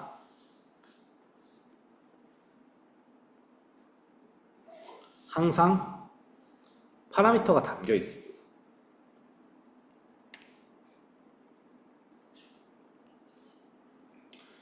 우리가 파라미터 선언을 할 때, 그 MLP 파라미터 선언할 때 이런 식으로 리프 노드에다가 파라미터가 담기도록 선언을 하고, 그러니까 굳이 리프 노드에 파라미터가 안 담겨 있는 형태를 한번 생각해 보세요. 이상하게 만들어져 있을 거거든요. 그렇게 만들 이유가 없잖아요. 리프 노드에 항상 파라미터가 담겨 있을 수밖에 없고, 그러면은 이 트리 맵이라고 하는 거는 대체 뭐 하는 거냐? 파라미터 리프 노드에 담겨 있는 거 내가 알고 있는데, 그 리프 노드에 접근해가지고 빠르게 값을 변경해줄 어떤 그러니까 유틸 펑션 같은 게 필요한 거죠. 그걸 하기 위해서 데이터를 파이트리 형태로 이해하면은 어차피 리프에 접근해야 되니까 리프의 접근을 빠르게 할 수 있는 거예요. 빠르게 해서 내가 원하는 어떤 함수를 가해준다. 이 함수가 뭐가 될 수 있는 거예요? 뭐 백프로파게이션 한 다음에 그 업데이트 하는 거 있잖아요. 저기 옵티마이즈 하는 거, 그 그레이디언트 디센트 원 스텝 밟는 거, 그런 것들에 대한 업데이트를, 파라미터를 원래 있던 값에서 새 거로 갈아 껴주는 거, 이런 것들을 하기 위해서 일일이 딕셔너리에 가가지고 딕셔너리 안에 레이어 1의 웨이트에 안에 있는 이 숫자를 바꾸겠다, 이런 식으로 접근하는 게 아니라 리프 노드 쫙 뽑아와봐. 리프 노드에다가 이렇게 쫙 적용할게. 이렇게 선언해주는 방식을 쓰는 거예요. 당연하겠지만 이거 지금 제가 예시를 든 거는 이렇게 예시를 들었지만 이런 네트워크를 예시로 들었지만 트랜스포머 같은 건 어떻겠어요? 트랜스포머 블락 안에 있는 셀프 어텐션 어레이 안에 WQ라고 하는 거, WV라고 하는 거, WK라고 하는 거 따로따로 있을 거 아니에요. 그럼 걔네들은 트랜스포머 블락은 저 깊숙한 가지까지 내려가야 되고 뭐 예를 들어 엠베딩 레이어 맨 처음 첫 레이어에 나오잖아요. 그러면은 걔네는 이 트리 구조에서 되게 앞쪽에 있는 가지에서 있겠죠. 근데 걔네들 다 어떻게 접근 가능하다? 리프로 가면 접근이 가능한 거예요. 뭔 얘기인지 알죠? 네. 그러니까 엠베딩 레이어는 맨 처음에 그 엠베딩은 맨 처음에 있으니까 엠베딩이 여기 있고 트랜스포머 블락은 이 안에 있고 트랜스포머 블락 안에 뭐 또 WQ, WK, WV가 또 있으니까 이런 것들은 또 가지 갈라져 가지고 그 안으로 들어가야지 있는 거고 하니까 얘네는 여기에 있고 얘는 여기 있으니까 뭐 접근하는 방법이 다 달라요. 그러니까 네트워크는 내가 임의로 선언하는 거잖아요. 내가 네트워크 임의로 선언하다 보니까 그때마다 리프노드의 깊이나 각자 막 위치가 다르니까 그거 접근하는 거 매번 알아가지고 따로 코딩할 수 없으니까 그냥 리프에다가 갖다 놓고 리프에다가 매핑해가지고 접근하는 방식으로 바꾼 거예요. 네, 네트워크가 생긴 것마다 너는 트랜스포머니까 엠베딩 레이어면은 이렇게 접근 뭐 이런 거 하는 거 귀찮으니까 그냥 리프노드에다 갖다 놓고 리프노드를 한 번에 함수로 때려버리는 그런 방식을 쓰겠다 라는 겁니다. 그래서 파이트리라는 거를 알아야 된다 라는 거고 실제로 쓸 때는 여기 보시는 것처럼 키로 파라미터를 이니셜라이즈 합니다. 쉐입 넣어주고 키 넣어주고 파라미터를 여기 있는 것처럼 이렇게 딕셔너리 형태로 그러니까 리프에다가 파라미터가 들어가는 형태로 넣어주면 돼요. 뭐 딕셔너리 써도 되고요. 리스트를 써도 되고 뭘 써도 상관없어요. 그냥 리프에다가 웨이트가 들어간 형태로 만들어주면 됩니다. 리프에다가 웨이트가 들어간 형태로 아까 선언했던 쉐입대로 키를 써가지고 만들 거라는 얘기고요. 뭐 뒤에 있는 건 그냥 뭐 노멀라이즈 하기 위한 다양한 것들이고 그래서 그렇게 파람스에다가 이렇게 다 때려 넣어주는 거죠.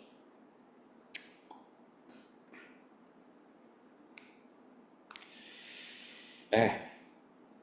그리고 트리 맵에서 어떤 함수를 실행하겠다? x shape, x라는 입력값이 있을 때 그거에 대한 shape을 쓸 건데 여기 있는 x는 리프들을 x로 넣겠다는 거예요. 이 트리 맵이라는 건. 그래서 파람스라고 하는 거를 x로 파람스 안에 있는 리프들을 x로 넣겠는데 그 x를 가지고 무슨 연산을 하겠다?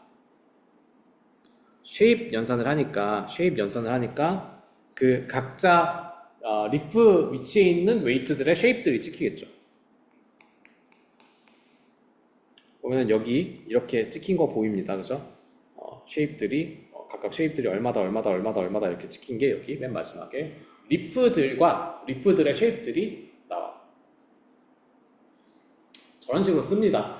뭐 쉐입만 찍는 게 문제가 아니라 뭐 파라미터 업데이트하는 거, 그레디언트 계산하는 거 이런 거 다 저렇게 트리로 할 거다라는 얘기고요. 그리고 잭스의 또 다른 장점은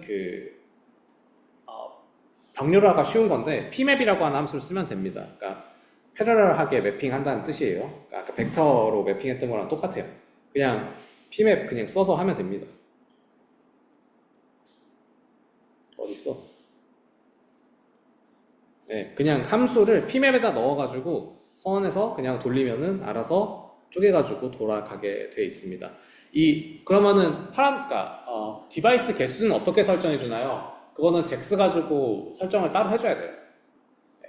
근데 일반적으로는 가용 가능한 모든 디바이스를 가지고 오거든요. 여러분들의 잭스가 쿠다 버전이면은 열려있는 모든 GPU를 가져오고요. 여러분들의 그 잭스가 TPU 버전이면은 열려있는 모든 TPU 노드를 가져와요. 네. 그거는 이제 OS 엔바이런 이런 거 통해 가지고 뭐 환경 변수를 변경시키는 방식으로 접근 가능한 쿠다 개수를 변경시켜 주거나 혹은 잭스에서 지원하는 다른 함수 이용해서 뭐 몇 개 디바이스만 쓰겠다 이런 거 선언해 준 다음에 pmap을 하는 거예요. pmap을 할 때 그 디바이스 개수를 설정해 주지 않아요. 그 전에 디바이스 개수가 이미 설정이 된 상태에서 하는 겁니다. 그래서 얘는 진짜 그냥 고려할 거 없어요. 네, 고려할 거 하나도 없이 그냥 pmap 하고 함수 넣고 입력값 넣어주면은 내가 사전 정의되어 있는 디바이스 개수만큼 그냥 돌아가도록 만들어져 있습니다. 자, 그러면 마지막 자료인데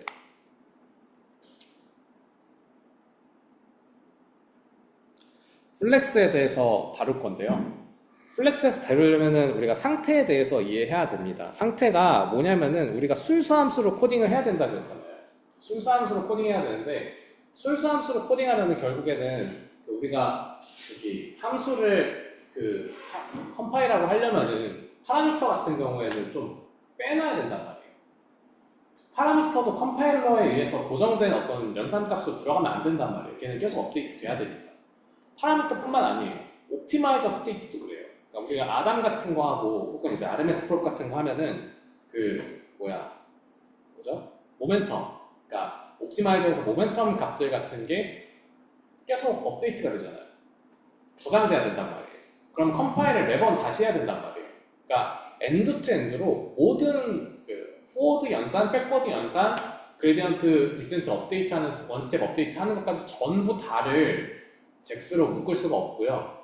그렇게 계속 변경되는 값들이 분명히 존재해요. 그런 것들을 우리가 묶어서 상태라고 부릅니다.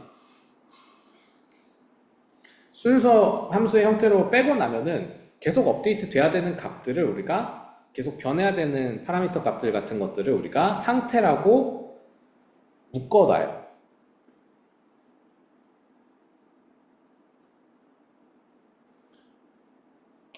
아시겠죠? 자, 이렇게 묶어놓고 보면은 원래 우리가 잭스 짓으로 컴파일한 녀석은 함수의 입력값으로 선언된 녀석에 대해서만 컴파일 되도록 돌아가도록 컴파일이 돼 있어요. 근데 이 상태는 그거에 추가적으로 컴파일을 할 때 여기 빈칸을 뚫어 놓을 수가 있습니다. 그러니까 원래는 잠깐 앞으로 다시 갈까요? 하하하하하.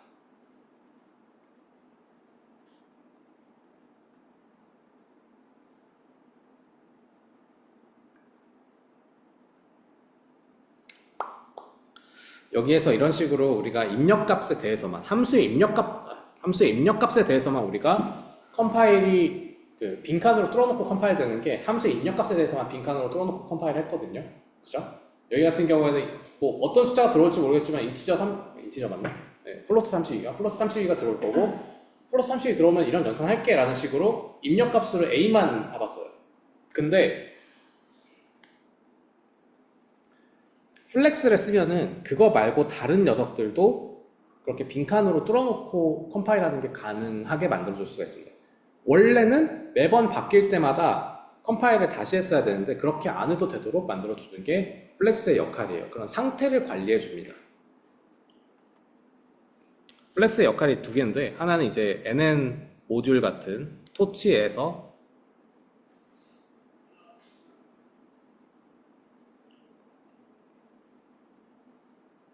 순수 함수 외의 파라미터 같은 것들을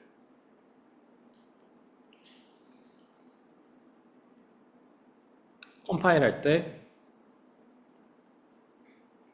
문제 없도록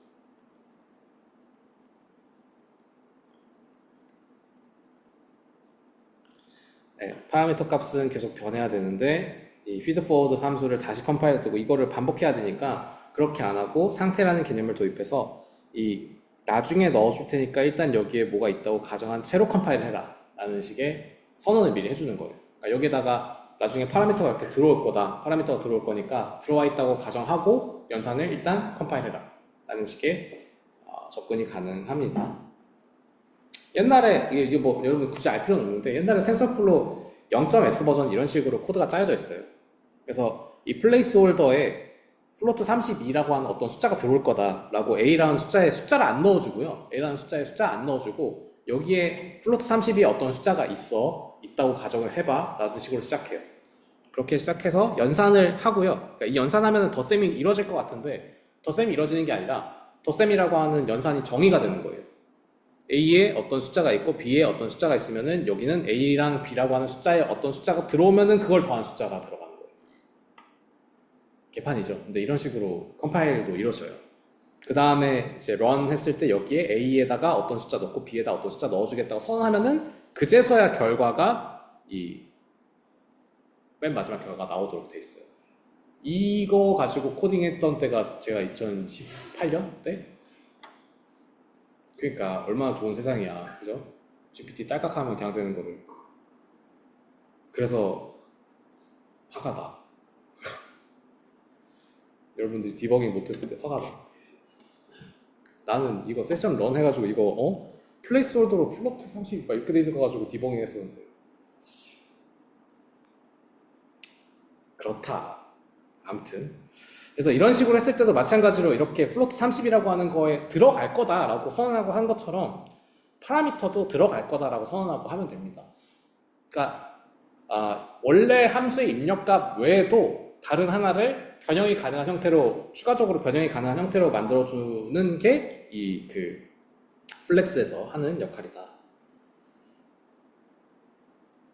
네, 여기 보시면은 잭스짓에서 카운터에 있는 카운트라고 하는 함수, 카운터 안에 있는 카운트라는 메서드를 잭스짓에다가 담고 패스트 카운트를 실행시키면 요게 실행되는 거잖아요. 요게 실행되는 건데 우리가 맨 처음에 카운터, 카운트 이렇게 선언했을 때 셀프 n에 0이 들어가 있거든요. 그 셀프 n에 0이 들어가 있는 상태에서 컴파일을 했단 말이에요.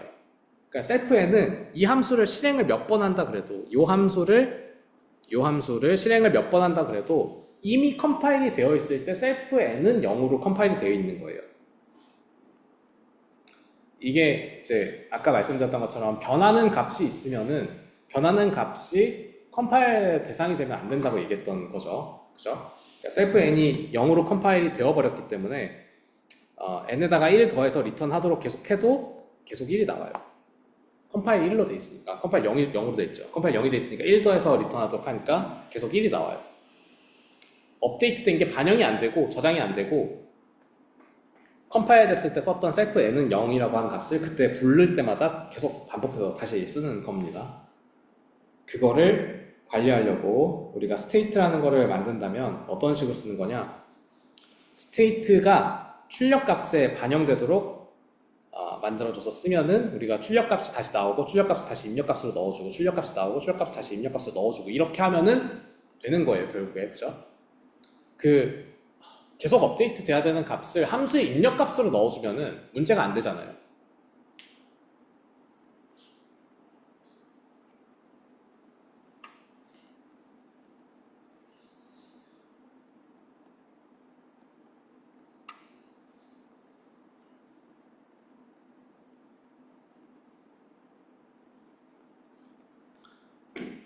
계속 업데이트 돼야 되는 값을 함수의 입력, 출력 값으로 넣어주면 된다는 얘기예요. 이거 그러면은 조금 더 쉬워졌죠. 아까 봤던 요 기에서 우리가 이 a라고 하는 것도 사실 보면 함수의 입력 값으로 들어간 거지 어떤 숫자가 들어간 게 아니에요. 파라미터도 저렇게 함수의 입력 값처럼 넣어주고 출력 값으로도 넣어줘서 출력되면은 파라미터가 그러니까 연산한 결과가 나오고 연산한 결과를 다시 입력값으로 파라미터 새로 넣어주고 이런 방식의 반복을 수행시키면 된다라는 얘기입니다. 변형되는 값이 있어도 변형되는 값을 계속 함수의 입력값, 출력값, 입력값, 출력값 해가지고 넣어주게 되면은 문제가 없다는 얘기고요.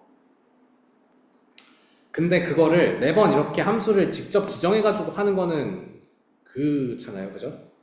이제 멋지지 않으니까 그거를 플렉스가 도와줍니다. 그런 패키징 처리하는 거, 그런 스테이트를 입력으로 처리하도록 만들어주는 거를 우리가 플렉스가 도와준다. 뭘 도와주냐면은 파라미터들 뭉쳐서 그냥 한 번에 넣어줄 수 있게 해주고요. 옵티마이저 스테이트들도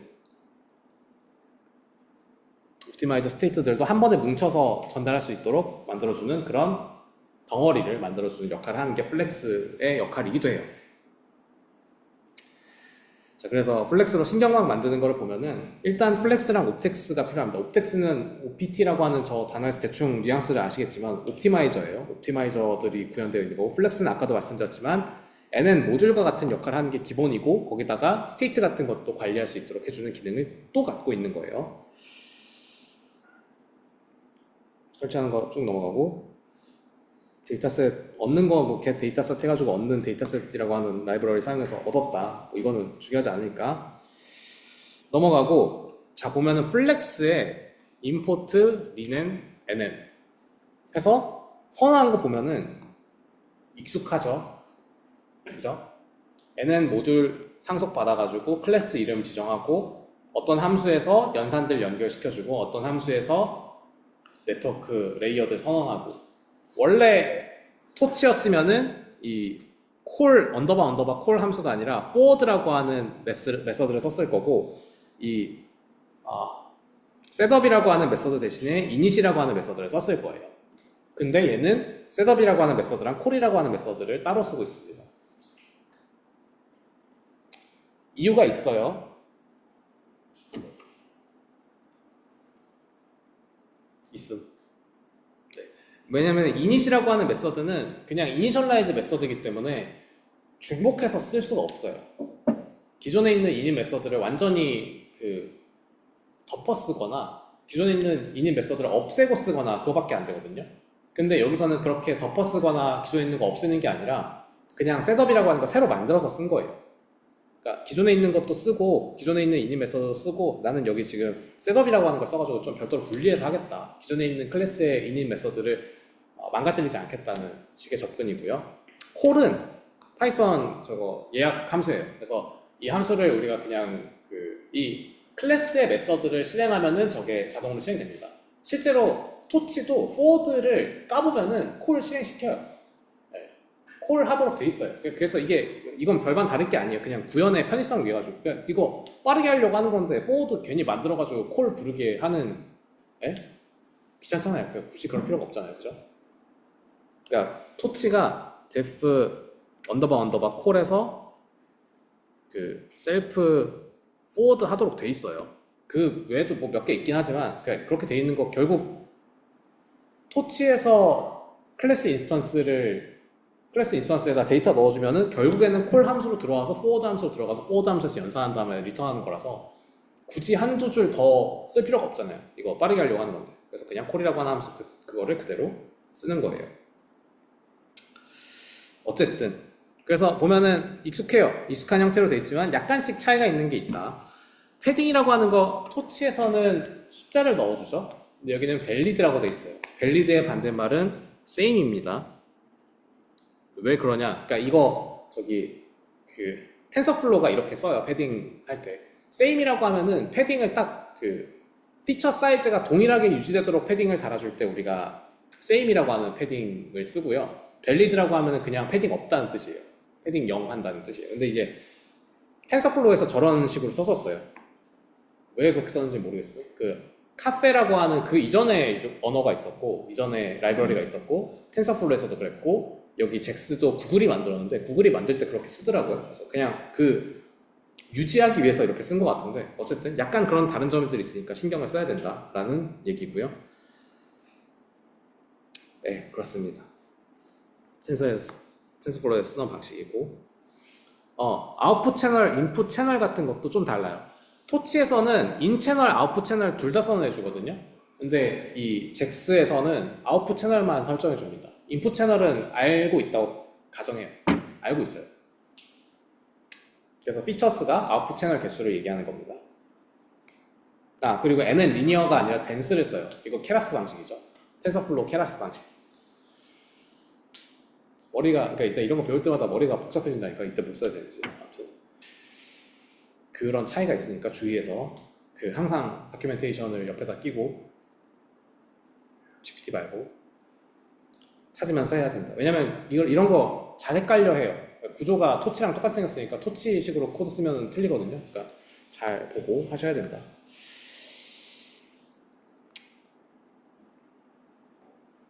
네, 그렇게 하면 되고요. 근데 이제 토치는 그냥 네트워크 선언하면은 이니셜라이즈가 되는데, 우리가 잭스 같은 경우에는 결국에는 컴파일해서 쓰고 싶은 거잖아요. 컴파일을 따로 해줘야 돼요. 그걸 하려고 우리가 이 PRNG 키 받은 다음에 그 키로 CNN 이제 선언하고, 그 다음에 그 키를 쪼개가지고 모델 이닛하고 키를 넣어주는 그런 방식을 취합니다. 키를 가지고 그 모델 이닛을 실행시키면은 모델 이닛을 할 때 이제 어떤 입력값이 필요하잖아요. 컴파일 하려면 입력값 필요하니까 그냥 뭐 원스를 하든 제로스를 하든 그냥 임의의 숫자를 내가 원하는 입력값의 사이즈에 맞춰가지고 그냥 넣어줘야 돼요. 그러니까 그거를 넣어주는 거고요. 이 모델 이닛이라는 거는 뭐냐? 아까 봤던 플렉스의 nn 모듈이라고 하는 거를 이용해서 구현되어 있는 이 함수에 사전 정의되어 있는 메서드예요.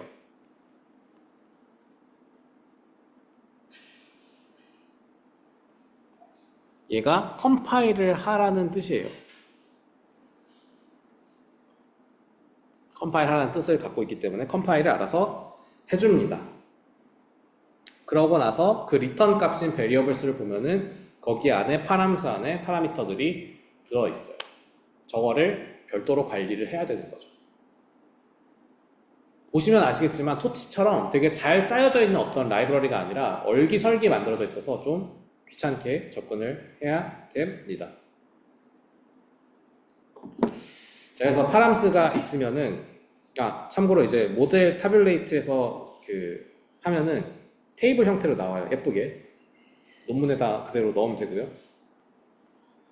자, 그리고 로스 함수랑 옵티마이저 정의해서 이제 모델을 돌려야겠죠. 로스 함수 정의하는 거, 옵티마이저 정의하는 거, 옵텍스를 사용합니다. 그리고 아까 플렉스에서 중요하다고 했던 스테이트를 관리하는 라이브러리고요. 그러니까 그 모듈이고요. 서브 모듈이고요. 이 서브 모듈을 이용해서 옵텍스랑 커뮤니케이션 하면서 너 옵티마이저 이거 가져가서 업데이트해서 다시 나한테 줘 이런 거 패키지로 딱 묶어서 관리하도록 만들어 줍니다. 네, 그래요. 그래서 여기 옵텍스를 가지고 뭘 하는지 보면은 매트릭 가지고 로짓이랑 레이블 가지고 계산하는 뭐 이제 클래시피케이션을 하는 거라고 했을 때 옵텍스가 그 토치 닷 옵팀이라고 하는 그 서버 모듈에 들어있는 거의 모든 거를 얘가 갖고 있어요. 그래서 옵텍스가 소프트맥스 크로스 엔트로피 이렇게 하면은 소프트맥스 로짓에다가 소프트맥스 가하고 크로스 엔트로피 해가지고 그 로스값 리턴하도록 만들어져 있는 게 실행되는 거예요. 그렇게 한 다음에 민 때려가지고 뭐 어쩌고 저쩌고 해서 어큐러시도 계산하고 로스도 계산하고 이렇게 해서 리턴하도록 만들어져 있는 이런 함수가 있을 거고요. 그리고 아까도 얘기했지만 이 트레인 스테이트가 스테이트들, 파라미터들 같은 거를 관리하고 있고 아까 옵텍스 안에 이제 그 옵티마이저 관련된 모든 게 있다고 했으니까 아담 같은 것도 있겠죠. 아담에서 이제 옵티마이저 스테이트가 들어있는 tx라고 하는 인스턴스를 리턴하고 이 트레인 스테이트에서 아까 갖고 있던 파람스랑 이제 이거 파라미터죠.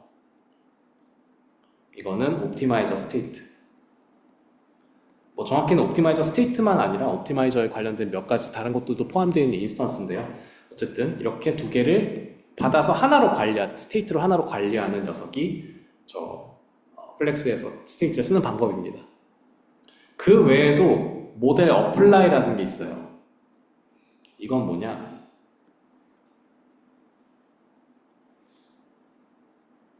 포워드나 아까 봤던 콜 함수랑 사용법이 같아요.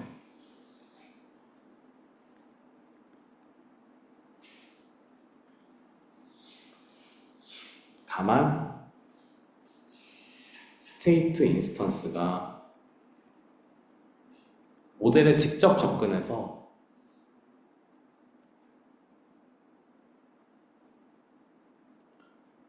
포워드 연산하도록 도와주는 역할이에요. 이게 뭔 얘기냐면은 우리가 아까 앞에서 그 함수에다가 스테이트 같은 거 설정하는 좀 쉬운 예제 봤을 때 스테이트를 함수에 넣고 함수에서 나온 스테이트를 다시 함수에 넣어주는 거를 구현했었어요. 그때 이제 함수라고 하는 컴파일된 게 고정되어 있고 스테이트가 돌아가는 거였잖아요. 스테이트라고 하는 변수가 돌아가는 거였잖아요. 근데 이 플렉스에서는 이 트레인 스테이트라고 하는 이 그러니까 저 서버 모듈이 뭘 관리하냐면은 이 모델을 내가 받아다가 모델에다가 스테이트로 써야 되는 거, 계속 갱신해야 되는 거, 내가 계속 갱신해야 되는 거 받고 모델 받아서 내가 넣어서 계산해서 이터레이션 시켜줄게 라고 만들어져 있는 클래스가 되는 거예요. 이 트레인 스테이트라고 하는 클래스가. 뭔 말인지 알겠어요? 이 트레인 스테이트 클래스 내에서, 그러니까 모델을 이렇게 바깥에서 선언했을 때 여기 있는 이 모델 갖고 하는 게 아니라요. 이 모델 갖고 하는 게 아니라 내가 그 모델을 이 트레인 스테이트라고 하는 클래스에다가 집어 넣어서 만들어진 인스턴스를 갖고서 그 짓을 할 거예요. 보면은 알아요. 자, 트레인 스텝을 보면은, 자, 우리가 스테이트에서 apply function 이렇게 하면은 얘가 아까 그 스테이트라고 하는 인스턴스에 넣어줬던 이 모델을 실행시키는 역할을 합니다. 모델의 콜 함수를 실행시키는 역할을 해요. 콜 함수를 실행시키는 역할을 하는데 뭐가 달라진 거예요? 스테이트를 넣어주는 거죠. 파라미터를 넣어줍니다. 파라미터랑 이건 입력 데이터예요.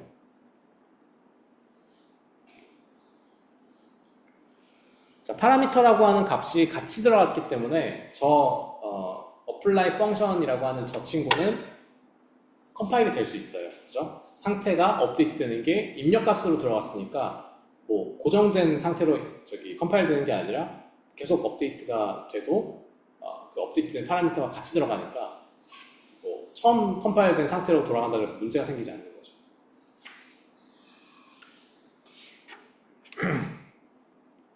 그리고 로스 계산하고요. 로스 리턴하고 하는 거가 보면은 로스 펑션 여기 있죠. 로스 펑션을 이렇게 해놓고 이렇게 로스 계산하는 거랑 로스 펑션 하는 거랑 해서 억스 해가지고 밸류 그래드 해서 이렇게 그래드 펑션 만들어 놓고 그래드 펑션에다가 스테이트 파람스 현재 상태를 넣어주도록 만들면은 이 로스 펑션의 스테이트 파람스가 입력값이 들어갈 수가 있죠. 입력값이 들어갈 수가 있고 입력값이 들어가고 나서 이게 밸류 앤 그레디언트니까 로스 밸류랑 그레디언트가 같이 나오게 돼요. 로스 로짓이랑 그레디언트가 같이 나오게 되고 그 그레디언트를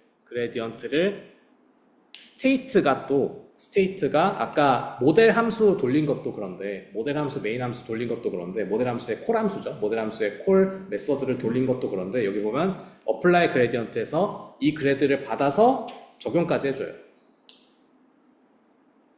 적용하고 업데이트된 스테이트를 다시 리턴합니다. 그러면은 파라미터 지금 보면은 로스 함수를 이용해서 로스를 계산했어요. 그 안에서 모델을 부를 때도 스테이트를 썼고요. 모델 불러서 로스 계산하고 그 로스 계산한 거를 그레디언트 계산한 거는 잭스로 하면 되고 그레디언트 계산한 거를 업데이트 할 때도 스테이트를 썼어요. 그럼 지금 저 스테이트라는 인스턴스 내부에서 스테이트라는 클래스 인스턴스 내부에서는 뭘 한 거예요? 모델에다가 입력 데이터랑 스테이트, 그러니까 파라미터 넣고 돌아간 다음에 그 업데이트된 파라미터에다가 그레디언트 계산한 거를 다시 반영한 거예요. 다음에 돌아갈 때 이 모델 어플라이로 들어가면은 지금 업데이트된 파라미터가 있기 때문에 업데이트된 파라미터를 다시 모델에다가 넣어주는 방식으로 돌아가겠죠. 그거를 싸잡아서 잭스 지수로 만듭니다. 주의할 점은 이 로스 펑션이라고 하는 이 친구가 트레인 스텝이라고 하는 저 함수 안에 있는 거예요.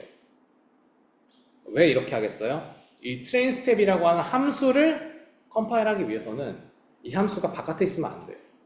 안에 있어야지 컴파일 했을 때 같이 묶여서 들어가기 때문에 저렇게 안에다가 집어 넣어주고 하는 겁니다. 이거 왜 이렇게 되지? 외워야겠다가 아니라 그냥 이렇게 써요. 뭔 말인지 알아요? 여러분들 토치 모델 돌릴 때 토치 모델 코딩할 때 이거 N은 모듈 하고 이렇게 하는 거 배워야 아는 거잖아요. 왜 이렇게 되는지 모르잖아요. 그냥 이렇게 라이브러리가 정의했으니까 저렇게 쓰잖아요. 그거랑 똑같아요. 뭐 그거보다는 조금 더 복잡하긴 한데 커스터마이즈가 가능하긴 한데 일반적으로 이 트레인 스텝에다가 로스 펑션을 정의하고 거기에서 저런 식으로 하는 거를 그냥 그대로 복붙해서 쓰면 됩니다. 잘 모르겠습니다. 크로스 엔트로피 같은 게 바뀌면은 크로스 엔트로피만 바꾸고 로짓 같은 거 리턴할 필요 없으면 로짓 같은 거 리턴 안 하고 그럼 이제 밸류 앤 그레드 같은 거 할 필요 없고 해서 빠지고, 뭐 컴퓨터 매트릭 같은 거 매트릭 계산해가지고 리턴할 필요 없으면 그것도 빼고, 그런 거가 약간씩 변경되는 거지. 그냥 이거 복붙해놓고 여러분들의 모델에 맞게 맞춰서 좀 약간 수정해서 쓰면 되는 겁니다.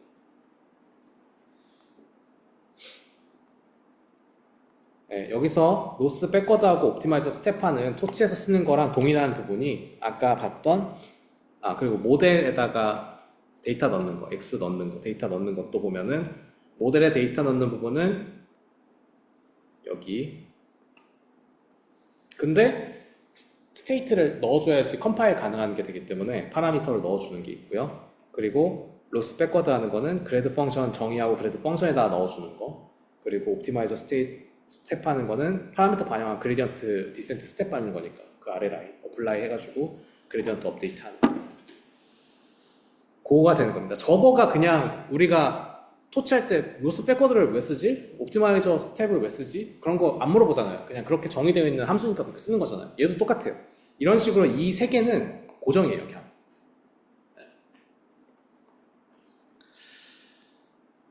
그러면은 저 트레인 스텝이 JIT으로 컴파일 되어 있기 때문에 바깥에서는 저 JIT 함수를 순수 함수를 망치지 않고 부르기만 하면 됩니다. 그거는 또 그냥 남들이 하는 거 따라하면 됩니다. 그러니까 트레인 룹이라고 하는 함수를 만들어서 이런 식으로 돌리도록 되어 있어요.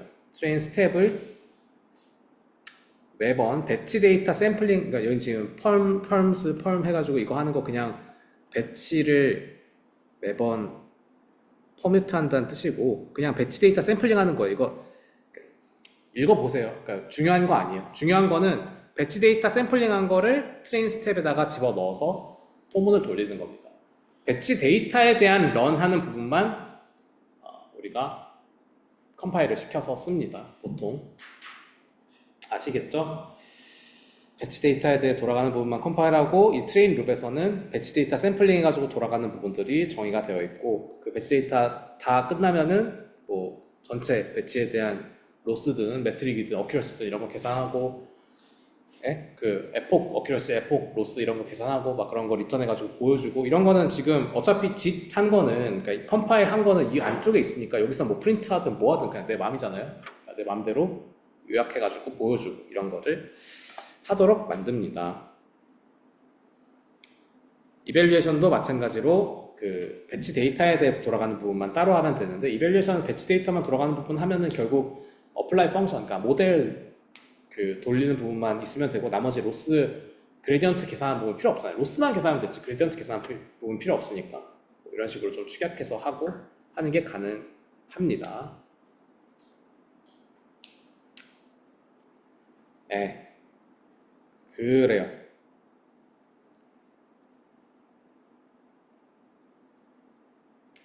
그렇게 해서 전체 에폭에 대해서 그렇게 트레인 룹, 이벨 룹을 돌리는 게 그냥 스탠다드예요. 저런 식으로 돌리는 게. 만약에 인퍼런스를 할 때 막 비주얼라이즈 하는 거 하고 싶다 그러면 그것도 함수를 또 따로 만들어야 되고, 뭐 그런 여러 가지가 있고요.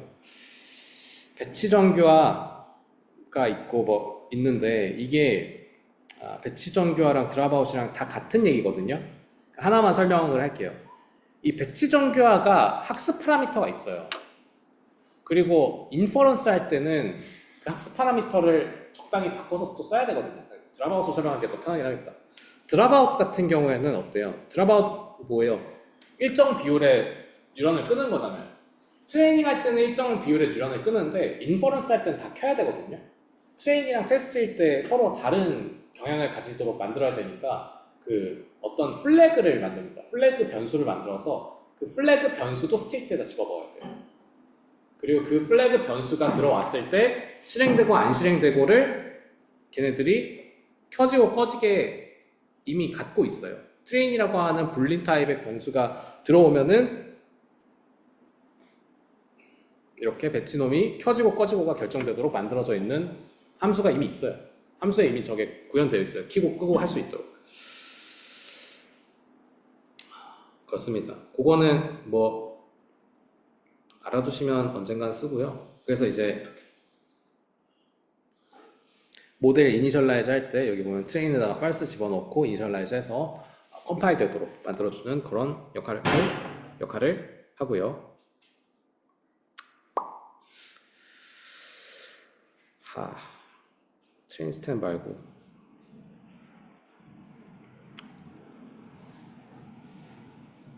이벨 스텝을 가져왔어야 했는데.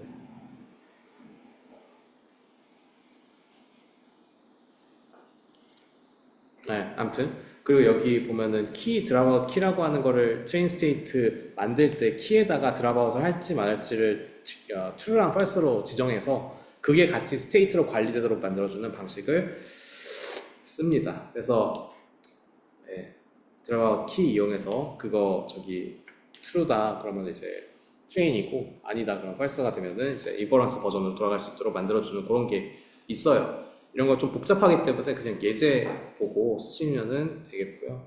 인퍼런스 할 때는 이 트레인 true를 해주면은 이제 인퍼런스가 되는 거고. 마지막인데 이 가장 중요한 부분 중에 하나는 결국 돌아간 모델을 저장해야 되잖아요. 저장하는 거는 누가 하냐? 오르벡스라고 하는 라이브러리가 또 따로 있습니다. 오르벡스라는 라이브러리에서 체크 포인트로 저장하도록 만들어 줄 수가 있고요. 다른 건 없고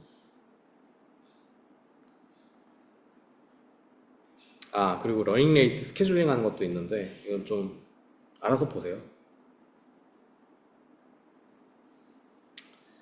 네, 러닝 레이트 스케줄링 하는 거 그냥 아까 봤던 계속 얘기했던 것처럼 저기 스테이트로 넣어주는 걸 약간 변경시키는 건데 예제를 보고 하시면 됩니다. 자, 오르벡스 체크포인트 같은 경우는 오르벡스 다 체크포인트 하고요. 이 체크포인트 안에 체크포인트 매니저라고 하는 클래스가 있어요. 거기에다가 어디다 저장할지랑 뭐 이제 어떤 모델인지랑 뭐 어떤 파이트리니까 우리 파이트리 저장하는 거니까 결국에 파이트리를 어떻게 해서 저장할 건지랑 이런 것들 선언해주면 됩니다. 예를 들어서 max to keep을 3으로 하면은 그 디렉토리에 가서요. 그 디렉토리가 없으면 만들고 그 디렉토리에 가서 체크포인트 파일을 만들 건데 가장 최신의 3개만 남기고 나머지 지우겠다는 뜻이에요.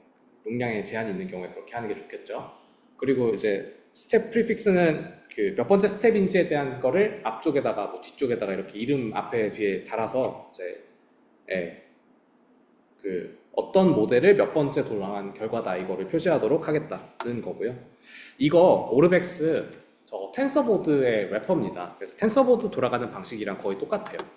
그래서 텐서보드 익숙하시면은 아주 편하게 쓸 수 있겠죠.